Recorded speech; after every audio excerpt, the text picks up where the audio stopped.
अस्सलाम वालेकुम जी। ऑनलाइन मेरी आवाज़ क्लियर है आप लोगों को?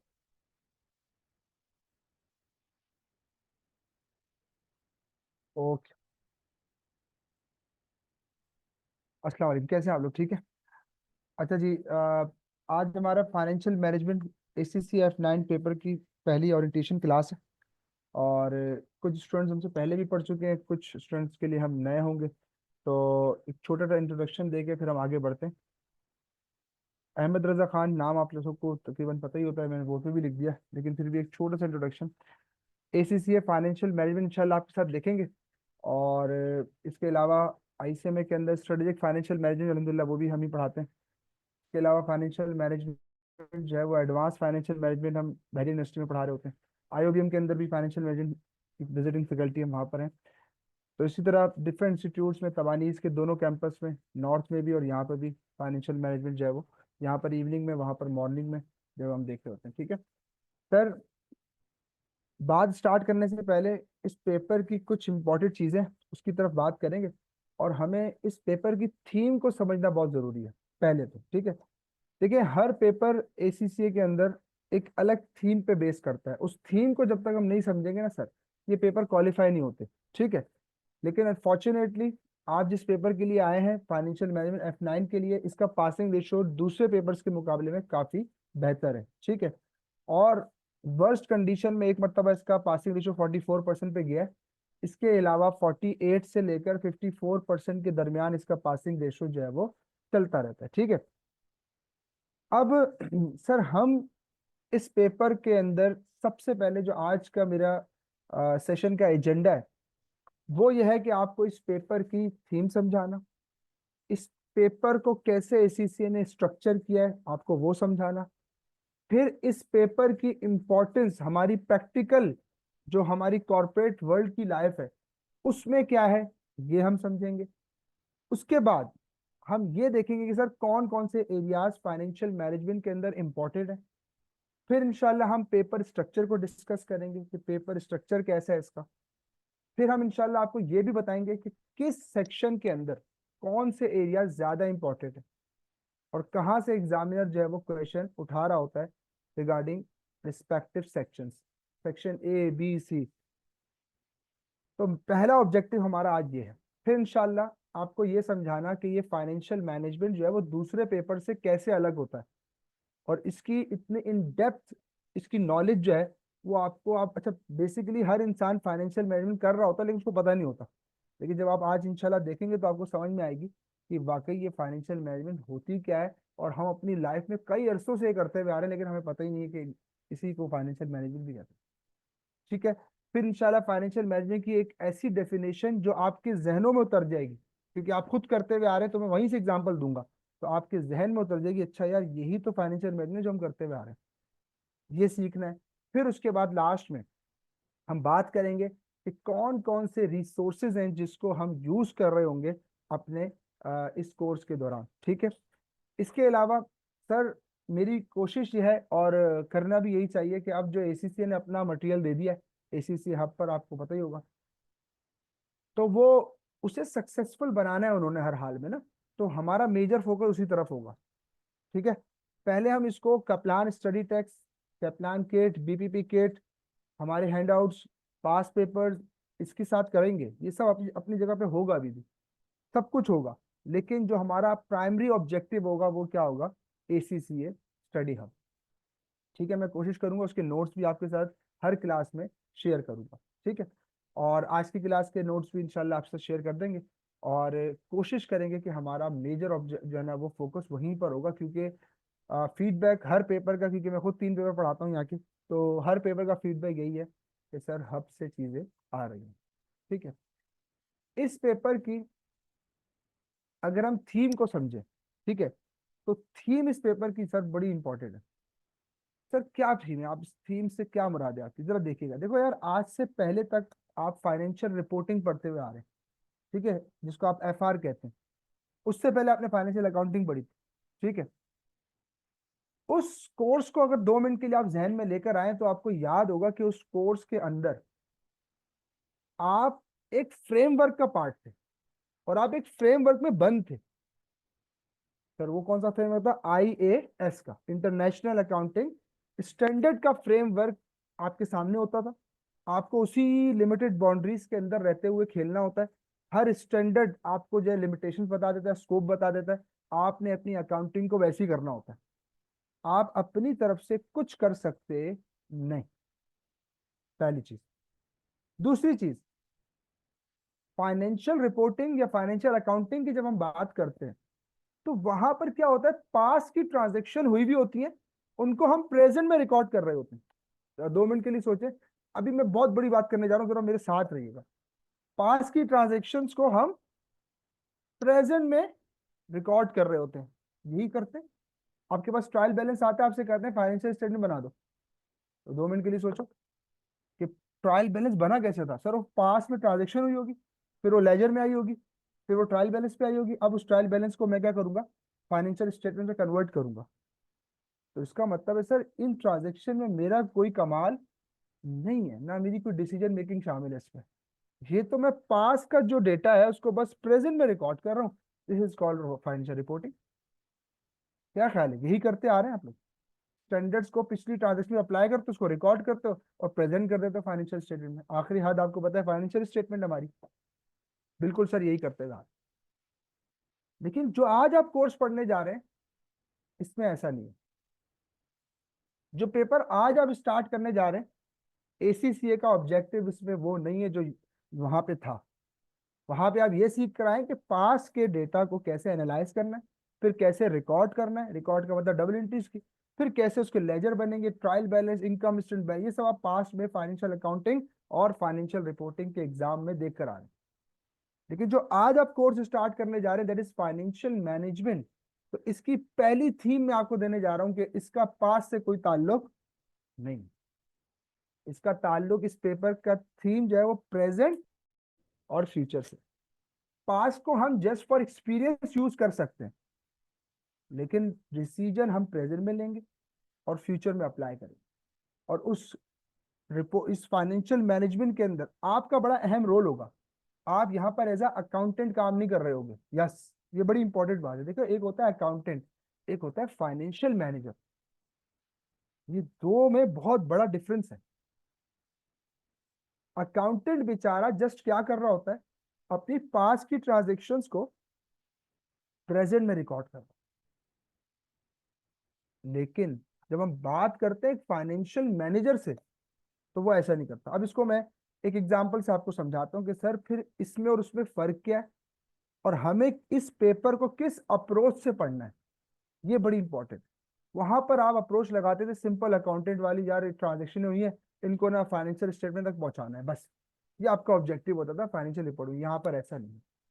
यहाँ पर ट्रांजेक्शन होना ना होना भी आपके हाथ में होगा। सिंपल सी एग्जाम्पल, भाई मैं आज एक रेस्टोरेंट खोलने का डिसीजन लेता हूँ।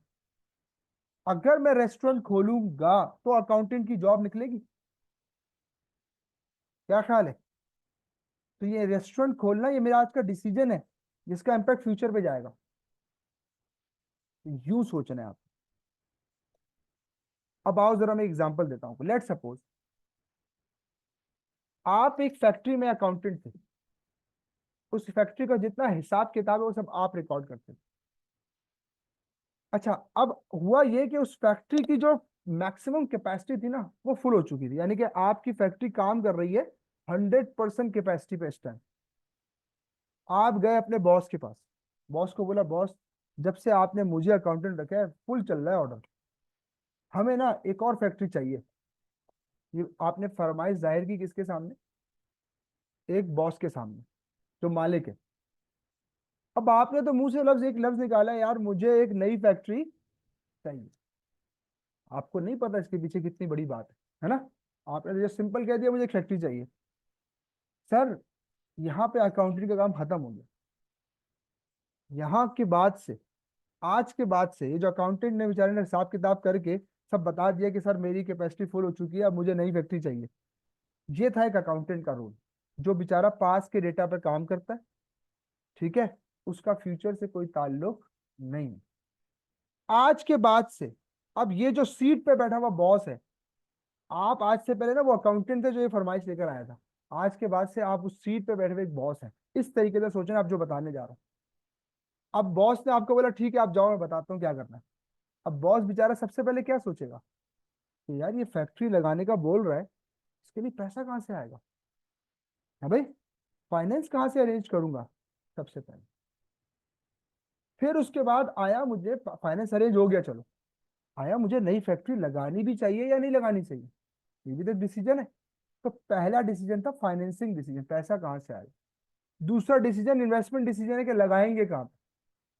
और फिर आपको पता है जिनसे पैसा लोगे, फाइनेंस लोगे, उनको रिटर्न भी तो करना है। तो तीसरा डिसीजन होगा रिटर्न डिसीजन, डिविडेंड डिसीजन जिसको हम कहते हैं। सर ये आपका पूरा फाइनेंशियल मैनेजमेंट का थीम ना इन तीन एरियाज पे खड़ा है, फाइनेंसिंग, इन्वेस्टमेंट और रिटर्न डिसीजन। चलो तुम्हें यहाँ पर कैसे बन के सोचना है, मैं एक लफ्ज कह देता हूँ, पूरी बात मेरी समझ में आ जाएगी। एंटरप्रेन्योर बन के सोचना है। क्या बन के सोचना है? हाँ, एंटरप्रेन्योर क्या होता है? नए नए आइडियाज अपने जहन में लाता है, फिर उन नए आइडियाज को यूज करके अपने जहन में एक नया डिसीजन लेना चाहता है, एक रिस्क टेक कर रहा होता है उसको हम यही कहते हैं ना कि नया आइडियाज कंसीव करता है, डिसीजन मेकर होता है। सर वो रिस्क से घबराता नहीं है। यस, आपको इस पेपर में एज अ एंटरप्रेन्योर बन के सोचना है, एज अ अकाउंटेंट बन के नहीं सोचना। तो पहली बात आपको जो आज की क्लास की पहली बात समझनी है वो ये समझनी है कि सर इस पेपर को मुझे एज अ अकाउंटेंट नहीं पढ़ना, इस पेपर को मुझे एज अ एंटरप्रेन्योर पढ़ना है। तो मैंने कहा ना हर पेपर की एक थीम है, जब उस थीम को समझ लोगे तो इंशाल्लाह हर टॉपिक समझने में आसानी होगी। और काफी सारे आप मुझसे पढ़े ना, तो मैं रट्टा तो लगवाता ही नहीं, मैं हर चीज को स्क्रैच से शुरू करता हूँ और आपके अंदर इंशाल्लाह वो चीज डेवलप कर देंगे कि आप खुद सॉल्व करोगे, आप खुद बताओगे नहीं सर इस तरह होना चाहिए। तो ये हमारी ऑब्जेक्टिव होगा, किताबों से पढ़ाना हमारा ऑब्जेक्टिव कभी भी नहीं रहा, ना आगे रहेगा। तो आपको सर ऐसे ही तैयार करना। तो पहले तो बच्चों अपना जहन बना लो कि you are decision maker in this paper. और यकीन जानिए ये आपको बहुत फायदा देने वाला पेपर है, प्रैक्टिकल लाइफ में भी, और यहाँ पर तो खैर पढ़ना ही पढ़ना है, लेकिन प्रैक्टिकल लाइफ में भी इस पेपर की बड़ी इंपॉर्टेंस है। ये आप लोगों का एक प्राइमरी एंट्री लेवल का पेपर है समझे। इसके बाद आपने एएफएम पढ़ना है। तो हम जब आईसीएम में स्ट्रेटेजिक फाइनेंशियल मैनेजमेंट पढ़ाते हैं वहाँ पर तो सब मिला के पढ़ाते हैं, एएफएम लेवल तक का पढ़ा रहे हो। तो वहाँ आप लोग को दो एरियाज में तोड़ दिया एसीसी ने, उन्होंने एक में रखा हुआ है। तो वो ज्यादा भारी पेपर है बहुत, जैसे सीए का बीएफडी होता है। सही है। तो सर आपने इस पेपर को इस अप्रोच के साथ पढ़ना है। अब यहाँ पर आपके जहन में एक सवाल आएगा कि सर अगर हम कुछ बातें करें एक एंटरप्रेन्योर और एक अकाउंटेंट की, तो अकाउंटेंट वाला रोल तो आप सीख के आ चुके कहाँ पर, F3 और F7 में। तो सर यहाँ पर अब हमने क्या करना है उसको हम देखते हैं। ठीक है, अच्छा जी। सर यहाँ पर हमने क्या करना है, आइए उसको हम देखते हैं। सर यहाँ पर मैं आपके सामने एक कंपैरिजन पेश करने जा रहा हूँ, एक कंपैरिजन पेश करने जा रहा हूं जिसमें आपने ये देखना है कि सर एक अकाउंटेंट और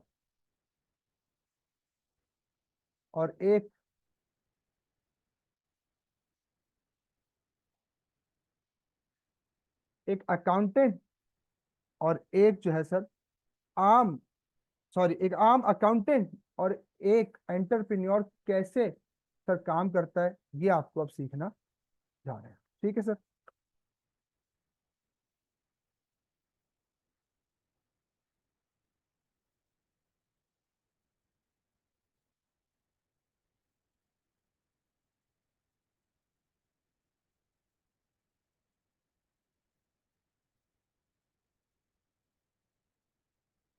चलिए सर, मैं इस तस्वीर के तहत चाहूंगा कि आप इस चीज को समझ लें। ये दुनिया के मशहूर तरीन अकाउंट एंटरप्रेन्योर्स आपके सामने है या नहीं? देखें गौर से इन तस्वीरों को, मानते हैं ये दुनिया के मशहूर तरीन एंटरप्रेन्योर्स हैं? बिल्कुल सर ऐसा ही है। ये वो लोग थे जिन्होंने एक नया आइडिया अपने जहन में कंसीव किया। एलन मस्क के बारे में मशहूर है कि इसने ये आइडिया अपने चार दोस्तों से शेयर किया था कि मैं एक ऐसा एप्लीकेशन बनाना चाहता हूँ जिसमें लोग अपनी डेली लाइफ की चीजों को शेयर करें, फेसबुक जिसको आप कहते हैं। तो उसके दोस्तों ने हंस रहे थे उस पर, चार दोस्तों से डिस्कस किया था, एक भी दोस्त उसके साथ नहीं लगा था। लेकिन आज वो कहाँ है और दूसरे दोस्त कहाँ है। तो sir yes, this is called entrepreneur, you need to take decisions, you need to take risk. ठीक है सर बहरल। तो ये यस फाइनेंशियल सब्जेक्ट अप्रोच क्या है, read financial management like a entrepreneur. सबसे पहले आपने जो आज की लर्निंग की है पहली, वो ये कि सर इस पेपर को हमने पढ़ना है एज अ एंटर। तो अब आपके जहन में अगला सवाल आएगा कि सर तो फिर ये एंटरप्रेन्योर और एक आम अकाउंटेंट में क्या होता है? अकाउंटेंट वो था जो तो फरमाइश लेकर आया था, जिसने हिसाब किताब बेचारे ने फैक्ट्री का संभाला हुआ है, फैक्ट्री में सेल कितनी हो रही है, परचेज कितनी हो रही है, ठीक है, वो सारा उस अकाउंटेंट ने सर करना है काम।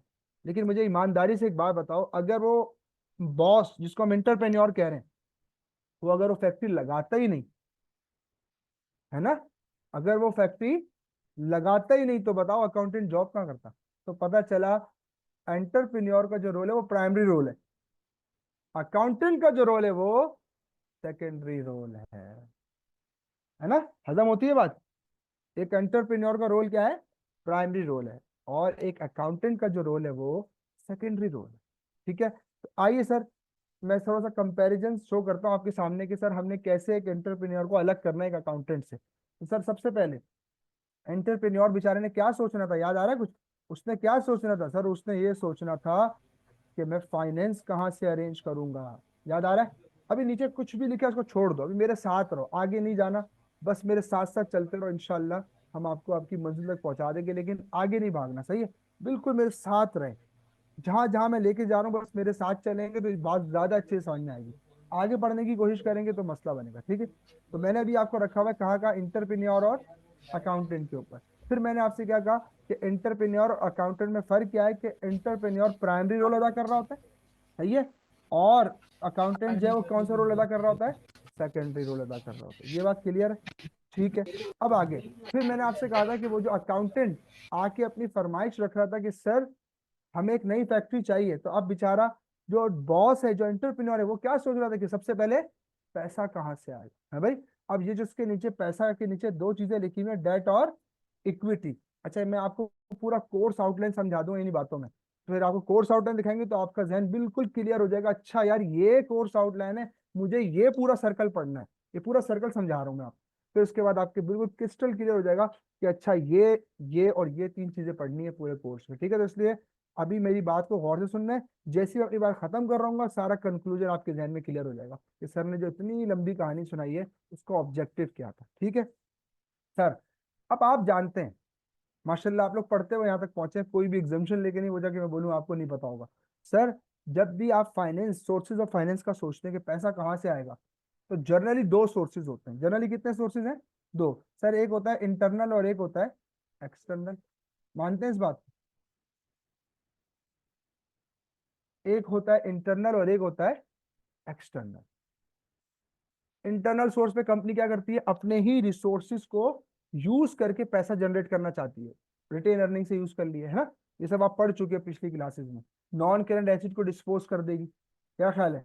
ये इंटरनल तरीके से, कोई रिजर्व यूज कर लेगी, तो ये इंटरनल तरीके से पैसा जनरेट किया। लेकिन जब वो एक्सटर्नल सोर्स की बात करता है तो उसके पास दो रास्ते आते हैं, एक होता है डेट और एक होता है इक्विटी। एक होता है डेट और एक होता है इक्विटी। सर आसान भाषा में बात यह है, या तो उधार ले ले भाई, या मालिकों का पैसा लगा दे, ऐसा ही है। अगर मालिकों से लूंगा तो इक्विटी से उठा रहा हूँ पैसा, और अगर उधार ले रहा हूँ तो इसका मतलब है डेट से उठा रहा हूँ, ऐसा ही है। तो मालिक ने या तो पैसा खुद लगाना है या वो किसी से बेचारा क्या लेगा, उधार लेगा। तो सोर्सेज ऑफ फाइनेंस के बारे में सोचेगा तो सर खुद लगाएगा तो इक्विटी से लगाएगा, उधार लेगा तो डेट से लगाएगा। क्लियर? ये बात क्लियर है? सही है? ठीक है सर, आगे बढ़े। ठीक है, आगे बढ़ते हैं। सर जैसे ही फाइनेंस अरेंज हो गया, जैसे ही फाइनेंस अरेंज हो गया, तो अब अगला काम क्या है? इन्वेस्टमेंट। क्या ख्याल है? अगला काम क्या है? इन्वेस्टमेंट। आपने सर अब इस फाइनेंस को इन्वेस्ट करना है। तो अब इन्वेस्ट कहाँ करना है, सुनते रहो। या तो वो एक से दूसरी फैक्ट्री लेगा, यानी कि अपने बिजनेस को क्या करेगा, एक्सटेंशन करेगा। क्या ख्याल है? बिजनेस एक्सटेंशन की तरफ जाएगा, या फिर न्यू बिजनेस आइडिया की तरफ चला जाएगा। तो अब इन्वेस्टमेंट के अंदर डिफरेंट ऑप्शंस मौजूद हैं कि मैं नए बिजनेस आइडिया की तरफ चले जाऊं, या मैं अपनी एक फैक्ट्री को ही दूसरी फैक्ट्री बना दूं। क्लियर? न्यू प्रोडक्ट लॉन्च कर दे, सर मर्जर और एक्विजिशन की तरफ चला जाए। सही है, मर्जर और एक्विजिशन की तरफ चला जाए, या नई मार्केट में चला जाए। तो सर ये इन्वेस्टमेंट के डिफरेंट मूड्स हैं, ये आपने कहीं ना कहीं थ्योरेटिकली जरूर पढ़े होंगे, लेकिन यहां पर अब आपने इसको as a calculation, as a investment decision पढ़ना है।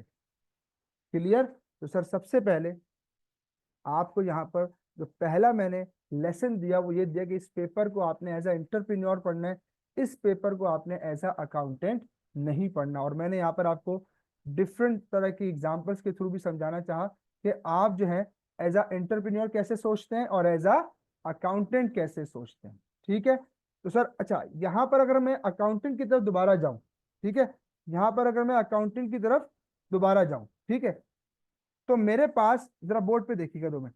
मेरे पास सर अकाउंटेंट की जब मैं बात करता हूँ तो सर अकाउंटेंट का पहला बेचारे का रोल क्या है, सेकेंडरी रोल है, ऐसा ही है, सेकेंडरी रोल है।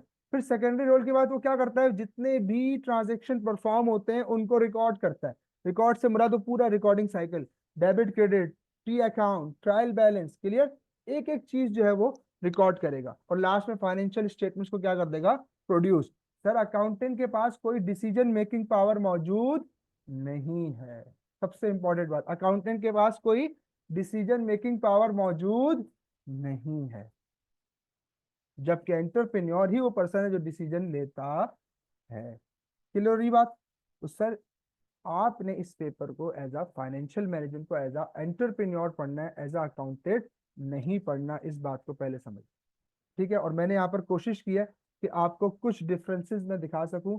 देखिए यहाँ लिखा है, manage business record, prepare financial statements, provide detail regarding business performance. ये सब आप करते हैं। परफॉर्मेंस याद है, रेशियोज पढ़ते थे आप लोग, तो वहां पर अकाउंटेंट जो है वो बेचारा डिफरेंट रेशियोज से कंपनी की परफॉर्मेंस को शो कर रहा होता था। अच्छा वहां पे आपने एक ड्रॉबैक पढ़ा था इस रेशियोज का, कि ड्रॉबैक क्या है, कि सर ये रेशियोज जो है वो रिप्रेजेंट कर रहे हैं पिछले सालों की परफॉर्मेंस को, फ्यूचर में क्या होगा ये शो।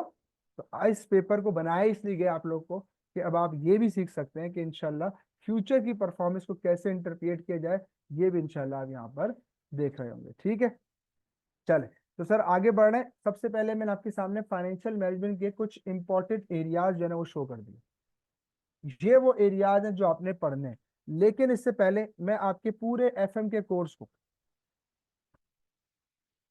क्योंकि अभी मैंने इसकी डेफिनेशन आपको नहीं दी, अभी सिर्फ मैं आपको इसका स्ट्रक्चर समझा रहा हूँ, और फिर इंशाल्लाह जब डेफिनेशन दूंगा तो आपके जहन में बैठ जाएगी पूरी बात कि अच्छा ये ऐसे हो रहा था और ये फाइनेंशियल मैनेजमेंट है बेसिकली। ठीक है, देखो सबसे पहले तुमने कौन से डिसीजन के बारे में सोचा बेटा, फाइनेंसिंग। फिर क्या करोगे,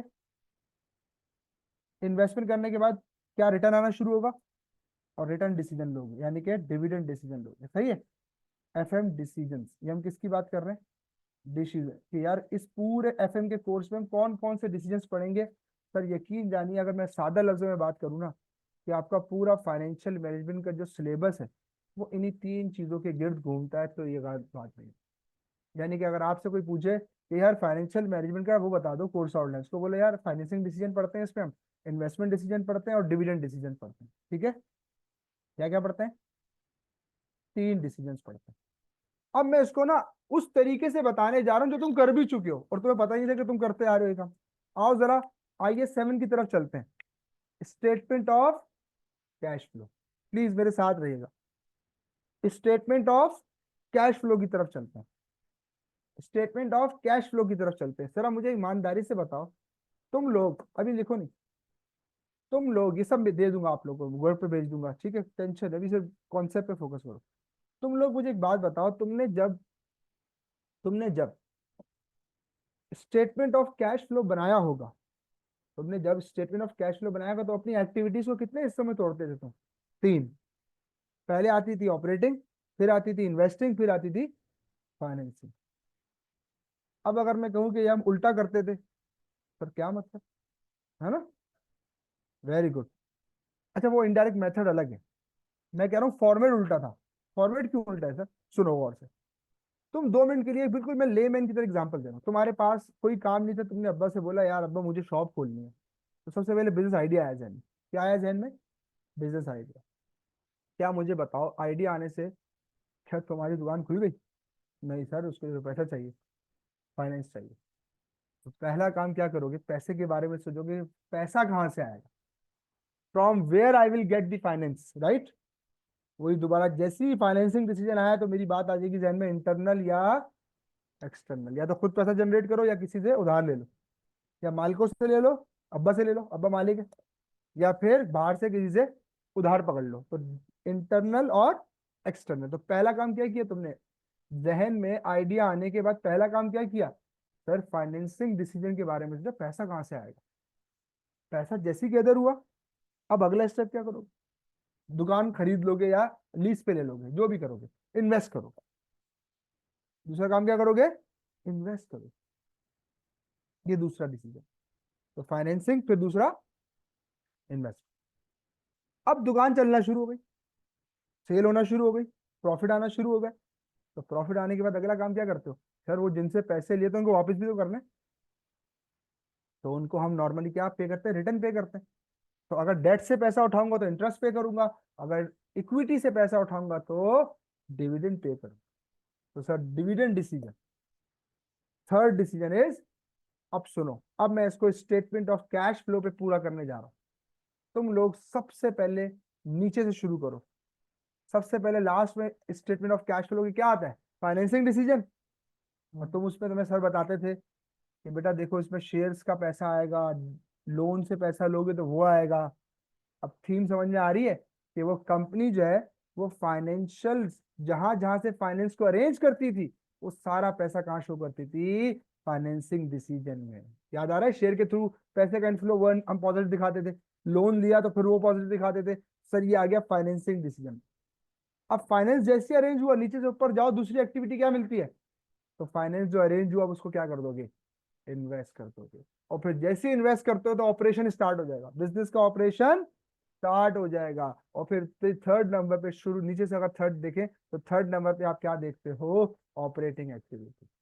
कुछ बात समझ में आई। तो सर यही फाइनेंशियल मैनेजमेंट आपको सिखाता है कि पैसा कहाँ से गैदर करना है, पैसा लगाना कहाँ है, और फिर रिटर्न कैसे करना है। वो तो एक सेकेंडरी पॉइंट है कि सर वो डिविडेंड की IAS 7 अलाउ करता है कि आप डिविडेंड को फाइनेंसिंग में दिखाओ या ऑपरेटिंग में दिखाओ, कोई इशू नहीं, ठीक है। तो सर थीम क्या है, बात समझ में आ रही है बेटा। स्टेटमेंट ऑफ कैश फ्लो आज आपकी समझ में आई है प्रॉपर, अच्छा वो हम इसलिए ऐसे बनाते हैं। तो सर फाइनेंस कहाँ से अरेंज हुआ, इन्वेस्ट कहाँ होगा, और ऑपरेशन स्टार्ट हो जाएगा फिर। बात समझ में आ गई। तो sir yes, this is called financial management. अब सुनते रहो सर, अब मैं इस पे, अभी तो मैंने सिर्फ ये बताया कि फाइनेंशियल मैनेजमेंट इन 3 एरियाज पे डील करेगा। अब मैं आपको ये सिखाने जा रहा हूँ कि कैसे, और अच्छी फाइनेंशियल मैनेजमेंट कैसे होगी और क्या होगा। देखो हर चीज की एक कॉस्ट है, आज पहला सबक ले लो फाइनेंशियल मैनेजमेंट का, कि दुनिया में हर चीज की एक कॉस्ट। अगर तुम्हें कोई पैसा देगा तो फ्री में नहीं देगा। अगर तुम्हें कोई पैसा देगा तो फ्री में नहीं देगा, बिल्कुल नहीं देगा फ्री। चाहे तुम बैंक से उधार ले लो, उनको इंटरेस्ट पे करना पड़ेगा। चाहे मालिकों से शेयर्स के थ्रू पैसा ले लो, तो उनको क्या देना पड़ेगा, डिविडेंड देना पड़ेगा। तो सर अब फिर इसका मतलब ये हुआ कि जब मैं फाइनेंसिंग डिसीजन ले रहा हूँ तो मुझे इन बातों का ख्याल रखना है।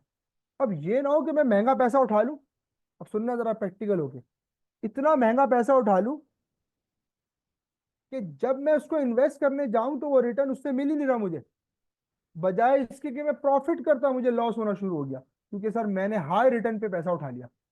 अब सुनो, तुमने बैंक से उठा लिया 15% पे लोन, और उस पैसे को जाके 12% लगा दिया, तो ये कोई आपने कोई समझदारी का काम किया, बिल्कुल भी नहीं ना। सर ये हमने समझदारी का काम नहीं किया। तो अब सर आपको ये देखना है कि आप जब फाइनेंसिंग डिसीजन लेंगे उस टाइम आपने बहुत ख्याल रखना है कि मैं ऐसा फाइनेंस अरेंज करूं कि फ्यूचर में जब उसको इन्वेस्ट करूं तो मुझे ज्यादा बेनिफिट हो, बजाय लॉस हो। तो फाइनेंसिंग डिसीजन लेते वक्त भी आपने अपनी पूरी फाइनेंशियल मैनेजमेंट को इफेक्टिवली यूज करना है। अब सर आप मुझसे पूछें कि सर पैसा अरेंज करते हुए कौन से फैक्टर्स को, ये हम डिटेल में देखेंगे, अभी सिर्फ ओवरव्यू दे रहा हूँ। हम डिटेल में, हमारा पूरा कोर्स ही यही है, आहिस्ता आहिस्ता फिर हम डिटेल में चलेंगे, अभी सिर्फ ओवरव्यू देने का मकसद है ताकि आपके जहनों में उतर जाए कि यार फाइनेंशियल मैनेजमेंट के अंदर होता क्या है, हमने पढ़ना क्या है। एक एक चीज मेरा आपके जहन में उतारना इसमें मेरा ऑब्जेक्टिव है। सर तो फाइनेंसिंग डिसीजन जब आपने लिया तो आपने क्या ख्याल रखना है, किन फैक्टर्स का। सबसे पहले आपने कॉस्ट देखनी है कि यार डेट का कॉस्ट ज्यादा है या इक्विटी का। अब एक बात याद रखो सारी जिंदगी के लिए, तुम एज अ कंपनी जब इंटरेस्ट या डिविडेंड पे करते हो तो तुम्हारे लिए कॉस्ट है, और जिसको पे करते हो उसके लिए रिटर्न है। है ना। जैसे आप शेयर होल्डर के बारे में सोचो, तो शेयर होल्डर ने आपकी कंपनी के शेयर्स को खरीदा, शेयर होल्डर ने आपकी कंपनी के शेयर्स को खरीदा, तो तुम उसे डिविडेंड पे करोगे, तुम्हारे लिए कॉस्ट है, और उसके लिए क्या है, रिटर्न। तुम्हारे लिए कॉस्ट है, उसके लिए क्या है, रिटर्न। नहीं, नेसेसरी नहीं, वो तो फिर लॉ की बात कर रहे हैं ना। वो तो हमारे पास ऑप्शन होता है, कम पे करें, ज्यादा पे करें, ना पे करें, शेयर्स की सूरत में पे करें। सर एक एक चीज वो तो आहिस्ता आहिस्ता पड़ेगा, लेकिन देना तो है ना पैसा, पैसा लिया है इस प्रॉमिस के साथ कि हम उसको डिविडेंड पे करेंगे। वो तो कोई एक्सेप्शनल केस हो जाता है, कंपनी के पास कैश का शॉर्टेज हो जाता है, या कंपनी ने कोई फ्यूचर में ग्रोथ के लिए इन्वेस्टमेंट करनी है, तो फिर कंपनी डिविडेंड रोक लेती है। सही है, वो बात की बात है, बिल्कुल आपकी बात सही है, ये ऑप्शनल है।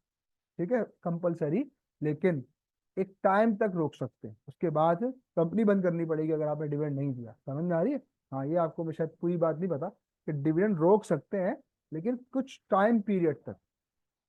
के बाद अगर आप तब भी डिविडेंड देने की पोजीशन में नहीं आ रहे, तो उसका मतलब है आप अच्छी कंपनी नहीं, आप कमा के दे ही नहीं रहे मालिकों को। समझ में आ रही है। बाल मैं से भी बात करता हूँ थोड़ी देर में।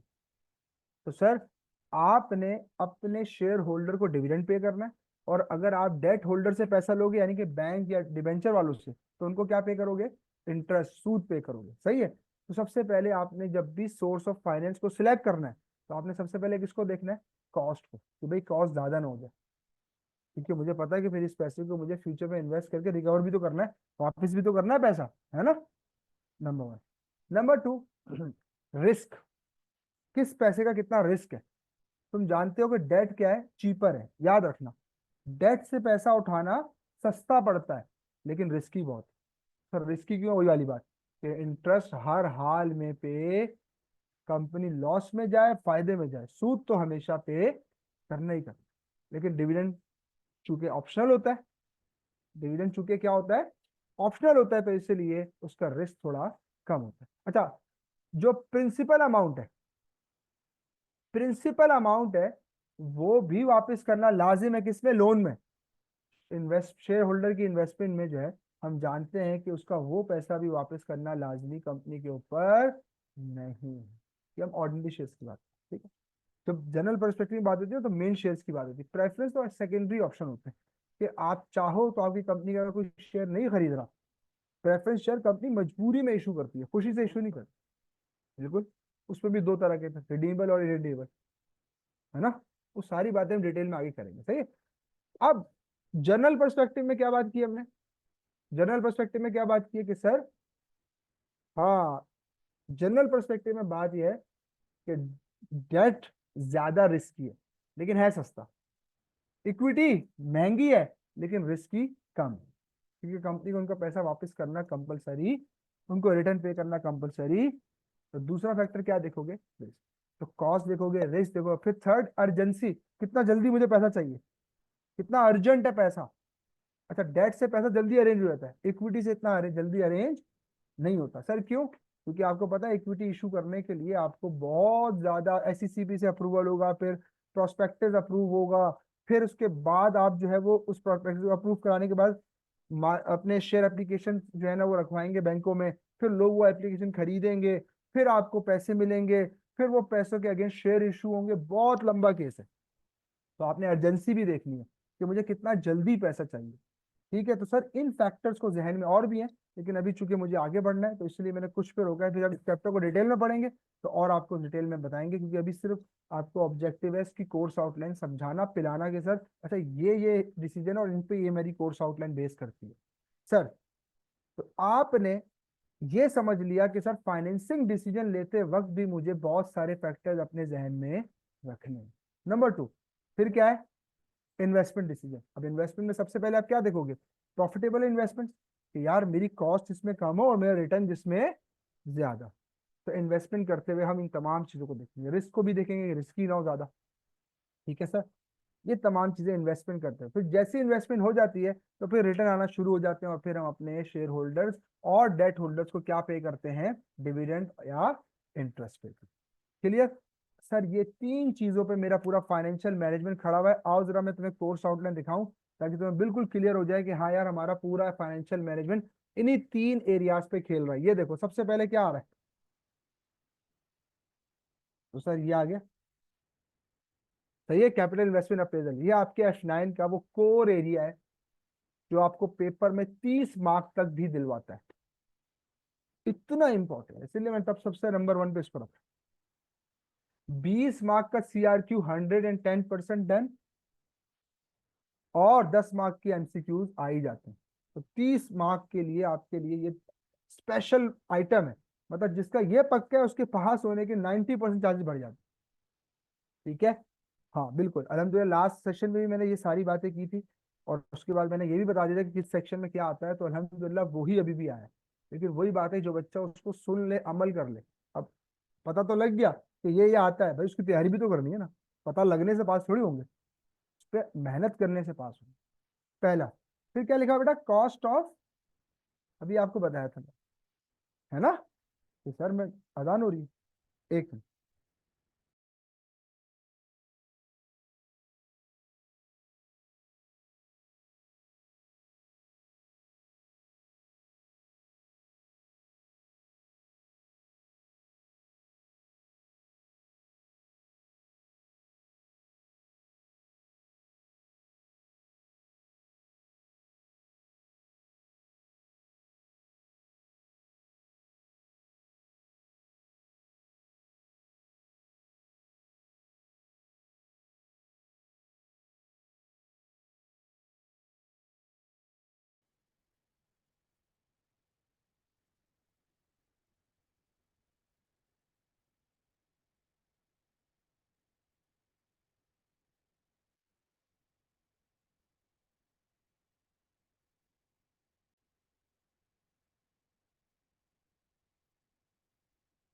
ओके, तो सर कॉस्ट ऑफ कैपिटल, अभी आपसे कहा था कि आप जब कैपिटल अरेंज करोगे, फाइनेंस अरेंज करोगे, तो या तो डेट के ऊपर क्या पे करोगे, इंटरेस्ट, या क्या पे करोगे, डिविडेंड। तो बेटा ये है कॉस्ट ऑफ कैपिटल।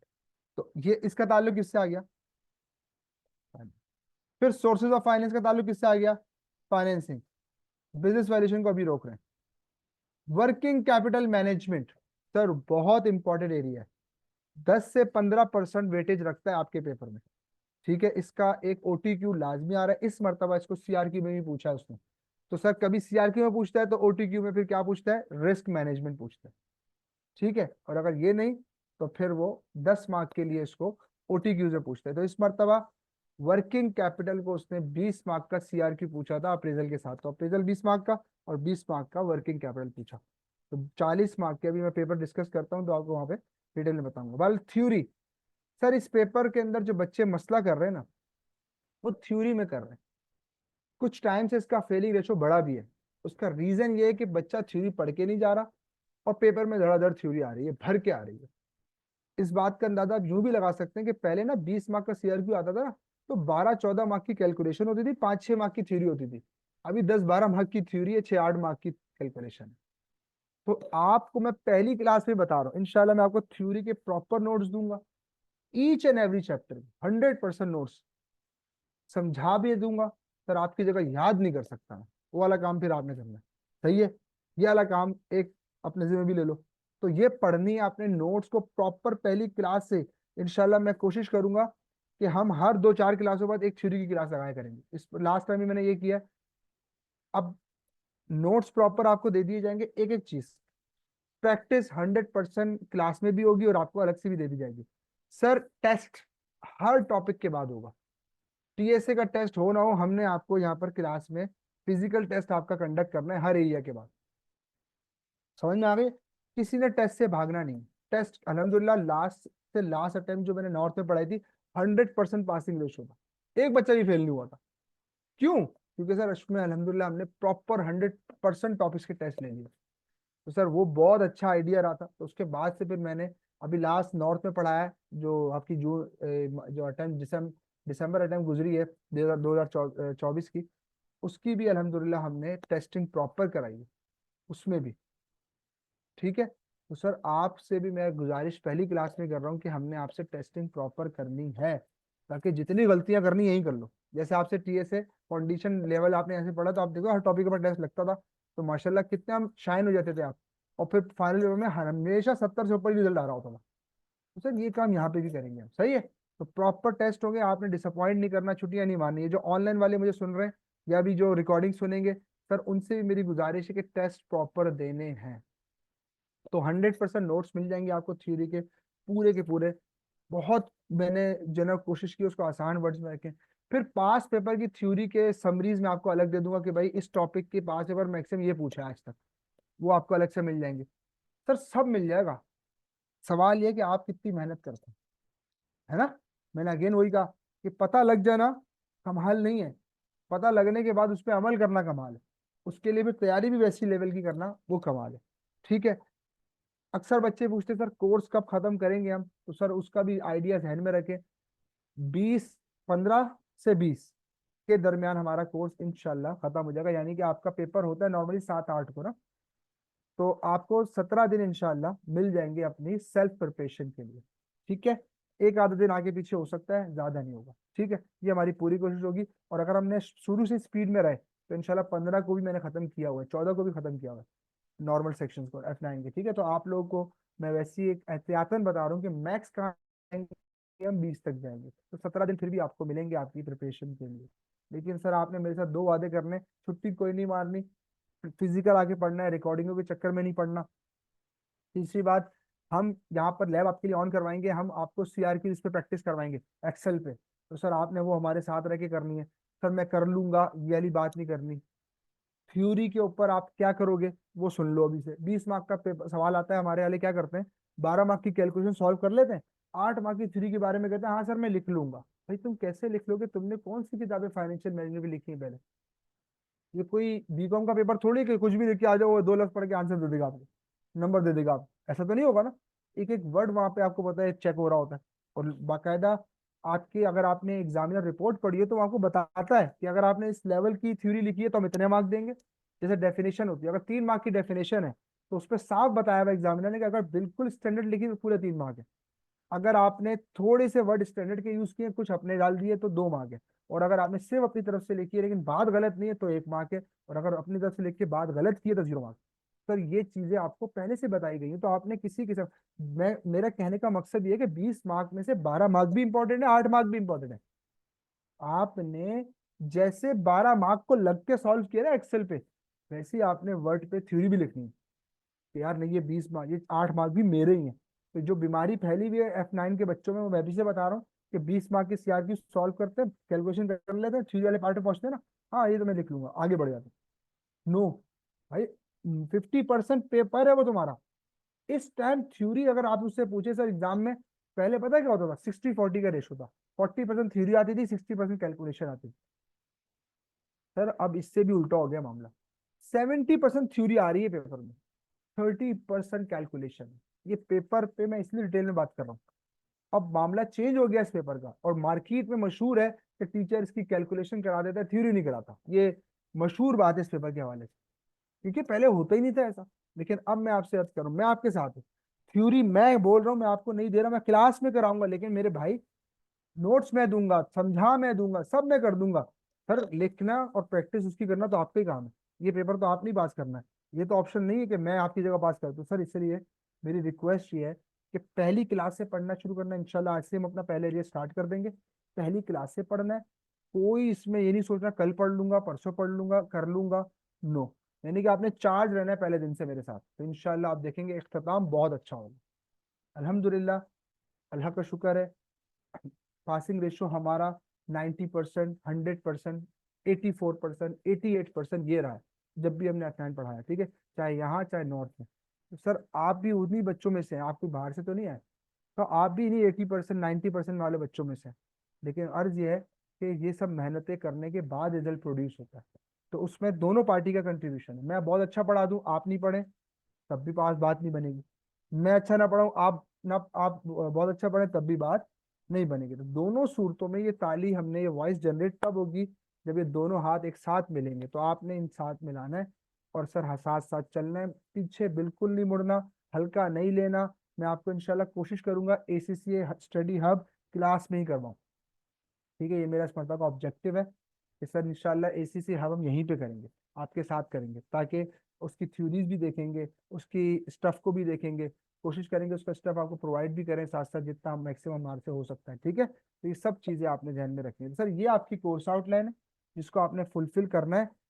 अच्छा, यहाँ पर मैं एक चीज पहले आपको, यहाँ से अब नोट करना शुरू करो पहले तो तुम लोग, ये दो बातें नोट करो पहले, फिर इसके बाद मैं हैंड आउट दे रहा हूँ, फिर हम उससे बात करेंगे। इसको जरा कॉपी कर लें।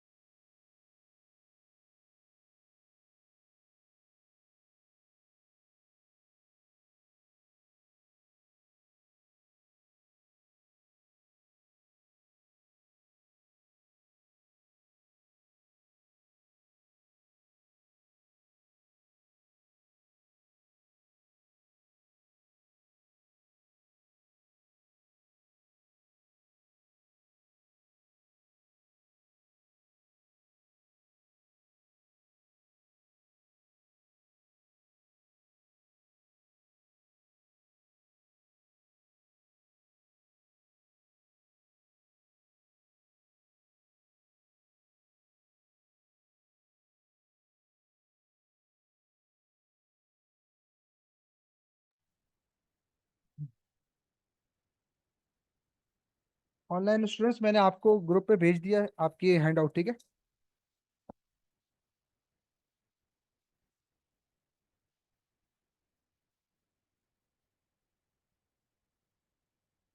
सर पेपर अप्रोच बड़ी बड़ी लिखी है आपने अपने पास, एंटरप्रेन्योर पेपर अप्रोच बार बार सामने रखो, ताकि तुम्हें इस पे रट्टे वाली कोई चीज है ही नहीं। मैं आपको अभी से बता रहा हूँ, रट्टा लगाना ही नहीं है इस पेपर में। इंशाल्लाह आपको मजा आ जाएगा। इसको बिल्कुल लॉजिकली आपको 100% पढ़ाया जाएगा, एक एक चीज पिलाई जाएगी, लेकिन साथ रहना है आपने, और आपने साथ साथ पढ़ना है, रोजाना पढ़ना है। 1 घंटा पढ़ो, रोजाना पढ़ो, बहुत प्रोडक्टिव होगा। लेकिन आप सोच रहे हो कि आखिर के 15-20 दिन में पढ़ेंगे, सर खत्म कर लें फिर हम शुरू करेंगे, सर ये बड़ा मसला बन जाएगा। ठीक है, अभी से बता रहा हूँ, आप लोग नहीं करना है ऐसा।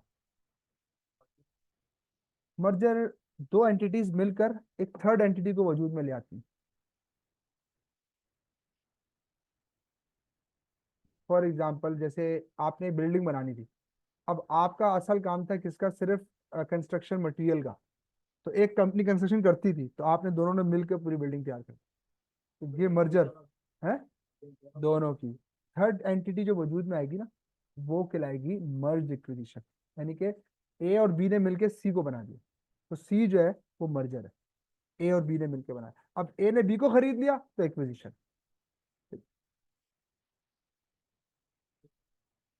बिल्कुल, इसको ज्वाइंट वेंचर कहते हैं, लेकिन ज्वाइंट वेंचर में एंटिटी इंकॉर्पोरेट नहीं होती, इसमें इंकॉर्पोरेट होगी।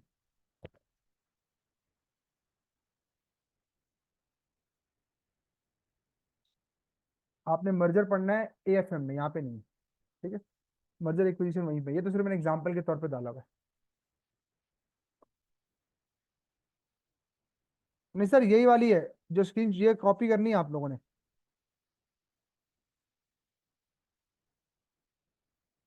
ये कॉपी हो गई, कुछ चीजें कॉपी, बाकी मैं इंशाल्लाह नोट्स आपको दे दिया करेंगे, सही है। भाई लिखने से भागना नहीं, लिखने से ही प्रोडक्टिविटी आती है। जब तक क्लास में बैठ के, अवसर मैं आपको हर चीज की स्लाइड्स दे दूंगा, लेकिन आप मुझे बताओ फिर आपके अंदर प्रोडक्टिविटी कहाँ से आएगी, लिखोगे नहीं तो फिर मजा कैसे आएगा, ठीक है। तो इसलिए भागना नहीं इस लिखने से।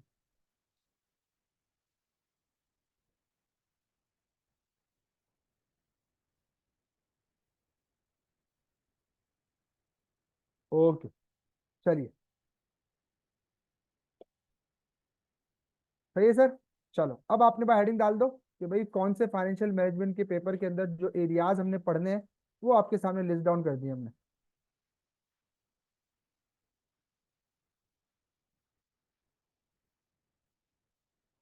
जी, और ये टीम डिसीजन भी लिखने अपने पास। तो ठीक है।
तो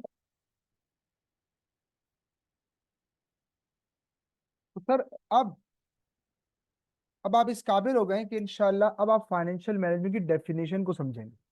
अभी तक जितना मैंने आपके सामने चीजों को पेश किया, उसका ऑब्जेक्टिव ये था कि आपको फाइनेंशियल मैनेजमेंट की डेफिनेशन समझ में आ जाए। अगर मैं डायरेक्ट पढ़ा देता, समझ तब भी आ जाती, लेकिन अब जो आएगी इंशाल्लाह वो बहुत पक्की जहन में बैठेगी। ठीक है, चलिए। तो सर थ्योरी वाला पॉइंट पे बार लिख लो, 70% थ्योरी है। सर बहुत ज्यादा थ्योरी पूछ रहा है, तो थ्योरी पे आपने बहुत काम करना है।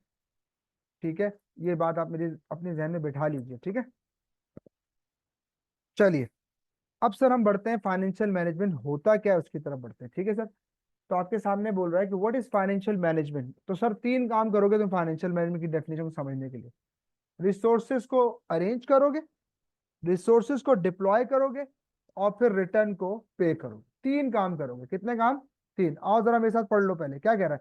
Financial management is concern with the efficient acquisition and deployment of short term and long term financial resources. इधर देखो, पहले एक्वायर करोगे, फिर डिप्लॉय करोगे, पहले अरेंज करोगे, फिर इन्वेस्ट करोगे। यार यही तो कह रही है आपसे फाइनेंशियल मैनेजमेंट, कि financial management concern with the efficient acquisition and deployment of short term और लॉन्ग टर्म रिसोर्सेज। अब आखिरी बात क्या कर रहा है, to ensure that the objective of the enterprise are achieve. मुझे बताइए ऑब्जेक्टिव और इंटरप्राइज क्या होता है? किसी भी एंटिटी का ऑब्जेक्टिव, प्राइमरी ऑब्जेक्टिव क्या होता है? प्रॉफिट मैक्सिमाइज करना, ऐसे ही है। अब यहाँ पर दो बातें, आज से पहले तक आप यही आंसर देते थे और ये आंसर सही था कि sir the primary objective of any entity is to maximise the profit of company. सही है। आज के बाद आप क्या कहेंगे, सुनना जरा। अभी लिखो नहीं, इधर देखो।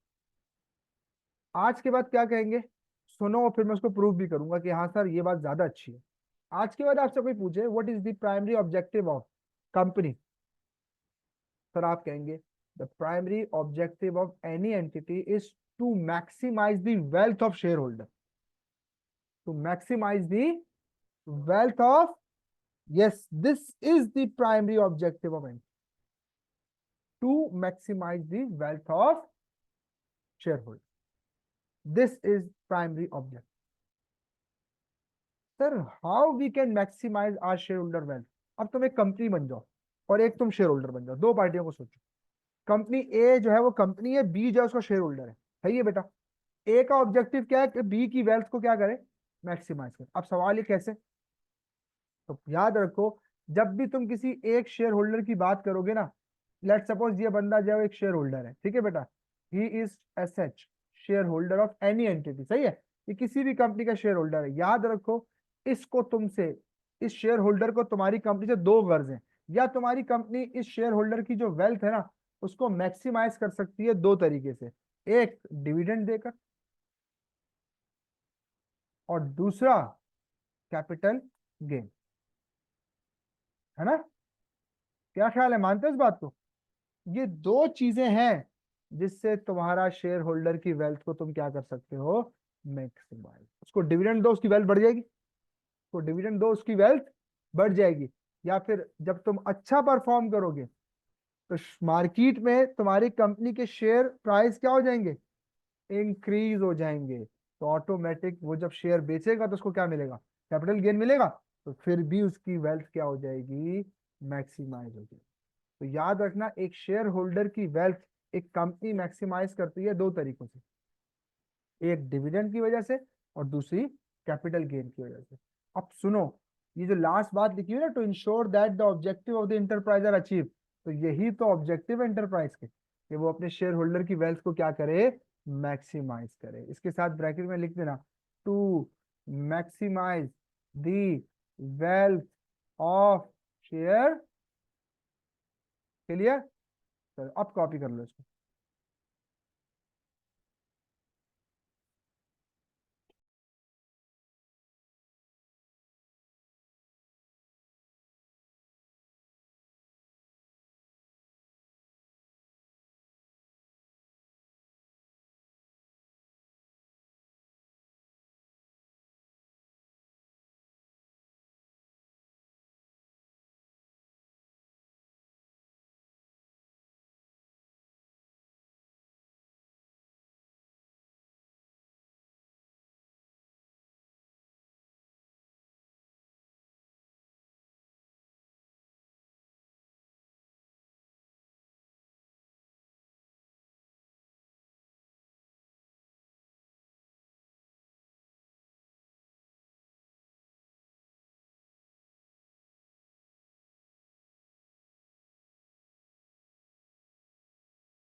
चलिए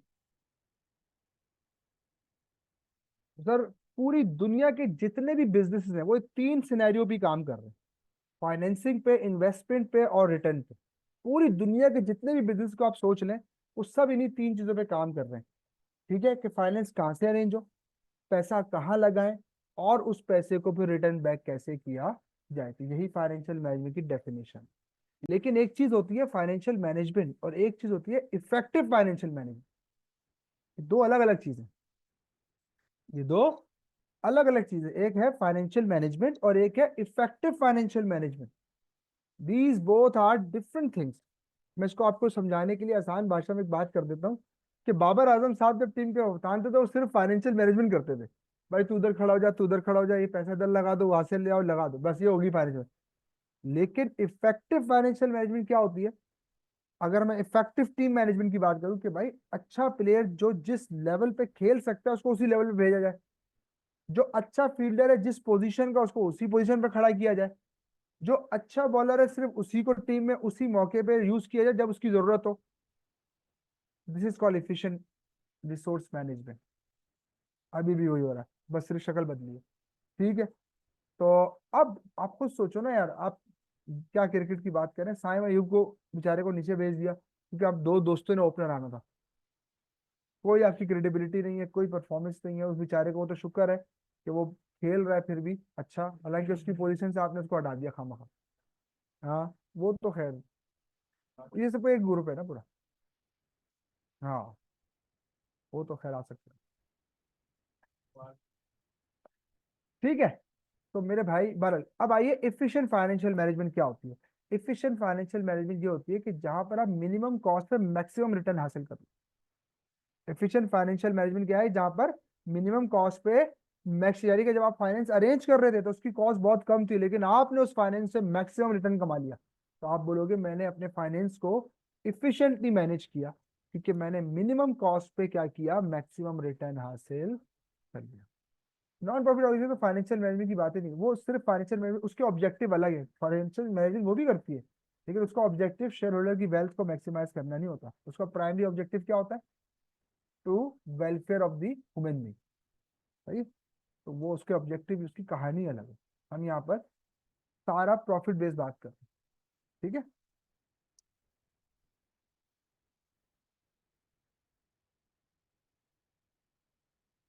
हाँ सही बात है, ऐसा ही है। चले। तो सर ये हो गई फाइनेंशियल मैनेजमेंट की डेफिनेशन। तो बेटा पूरी दुनिया की जो ऑर्गेनाइजेशंस हैं, कंपनीज है, वो इस थ्योरी, इनपुट आउटपुट थ्योरी पे काम कर रही हैं। किस पे काम कर रही हैं? Input output theory. इधर देखो, आपके पास पैसा यहाँ से अरेंज हुआ, सही है, डेट और इक्विटी से पैसा आया। ये कौन सा डिसीजन है? बात समझ में आ रही है? ये पूरा चार्ट आपका पूरा फाइनेंशियल मैनेजमेंट का कोर्स है।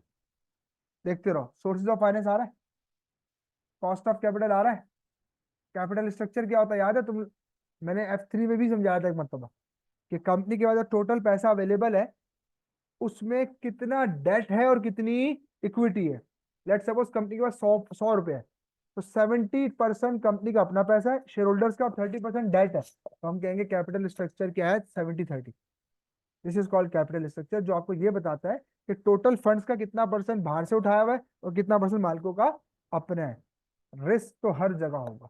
देखो फाइनेंस अरेंज करते हुए रिस्क को आप मिटिगेट कर सकते हो, फिनिश वैनिश नहीं कर सकते, खत्म नहीं कर सकते रिस्क, फिर उसको मैनेज कर सकते हो। क्या ख्याल है भाई? रिस्क क्या है फाइनेंस का?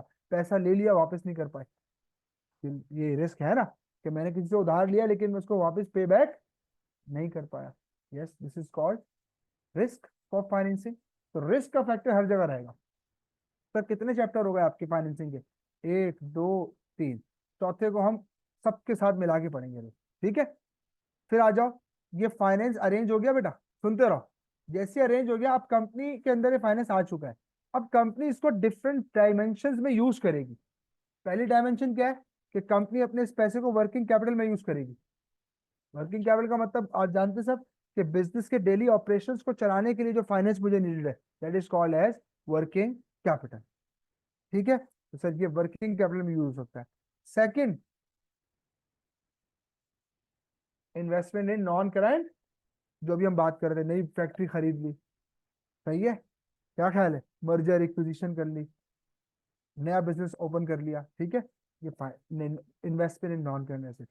और लास्ट चीज, डिविडेंड पे कर दिया, पैसा आया, कमाया, अब उससे डिविडेंड पे। तो कंपनी अपना पैसा तीन जगहों पर इन्वेस्ट कर रही है, ये दो जगह इन्वेस्टमेंट है और एक जगह रिटर्न है। क्या ख्याल है, मानते हो?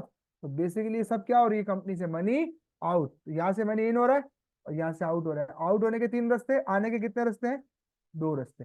पूरी दुनिया की ऑर्गेनाइजेशन इसी थ्योरी पे काम कर रही है। पैसा अरेंज किया जाता है, इनपुट किया जाता है, उस पैसे को यूज करके रिटर्न कमाए जाते हैं, और फिर उसमें से वर्किंग कैपिटल में भी पैसा लगाया जाता है। भाई देखो, तुमने सबसे पहले इन्वेस्टमेंट की होगी, फिर उस इन्वेस्टमेंट को चलाने के लिए क्या चाहिए तुम्हें, वर्किंग कैपिटल। मैं एग्जांपल देता हूँ, लेट सपोज तुम्हें रेंटा कार का बिजनेस खोलना था, तो तुमने सबसे पहले पैसा अरेंज किया, फिर पांच गाड़ियां खरीदी, सही है।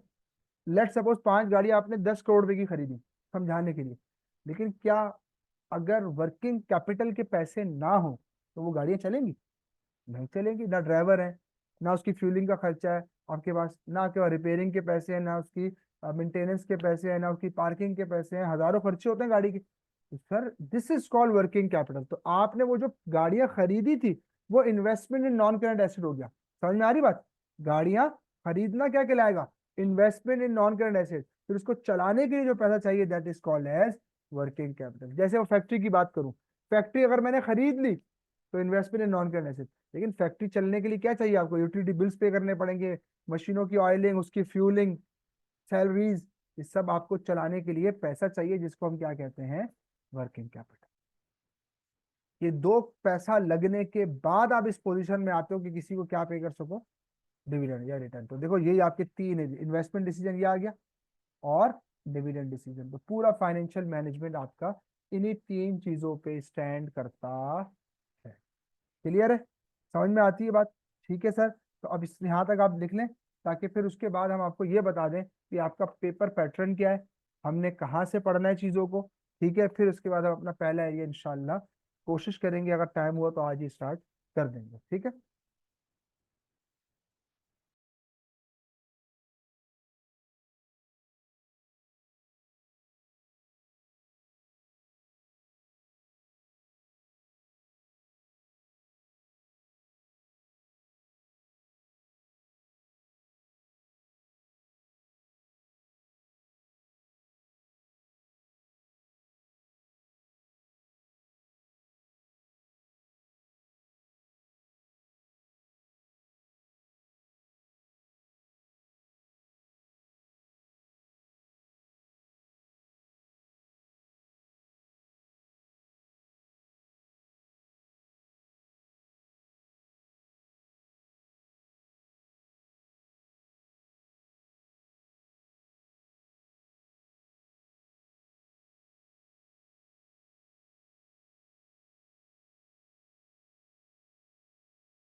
जो आखिर में पढ़ने वाली अप्रोच है ना, कि आखिर में पढ़ेंगे, वो बहुत ही खतरनाक अप्रोच है।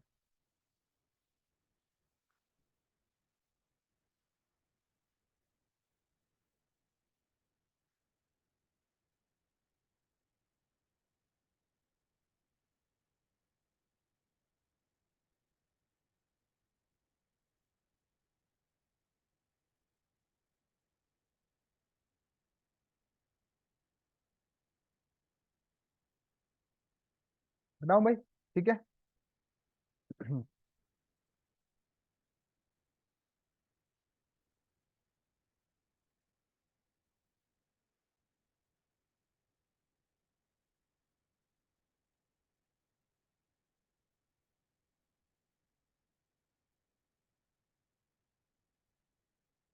अभी सब बता रहा हूँ, पेपर पैटर्न में बताता हूँ, ओटी की को भी बताता हूँ, सीआर की को भी हटा दूं।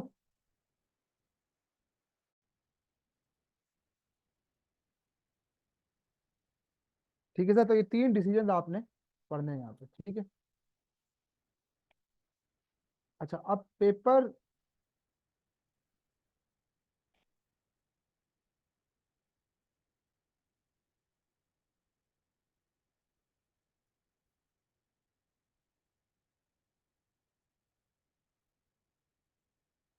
के ऊपर हम बात करने जा रहे हैं।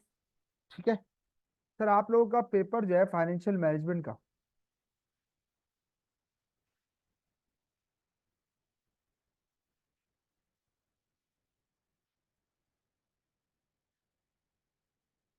सर 100 मार्क्स हैं उसके अंदर। अगेन 50 मार्क्स वाला जो है वो क्या है, पासिंग रेशो है। ठीक है, 50 मार्क्स जो आपको पासिंग के लिए चाहिए। अब इस पेपर के अंदर बेटा आपके पास तीन जो है ना वो सेक्शंस होंगे, जैसे नॉर्मली आप जानते हैं स्किल्स के पेपर में होता है। ठीक है, ए बी और सी।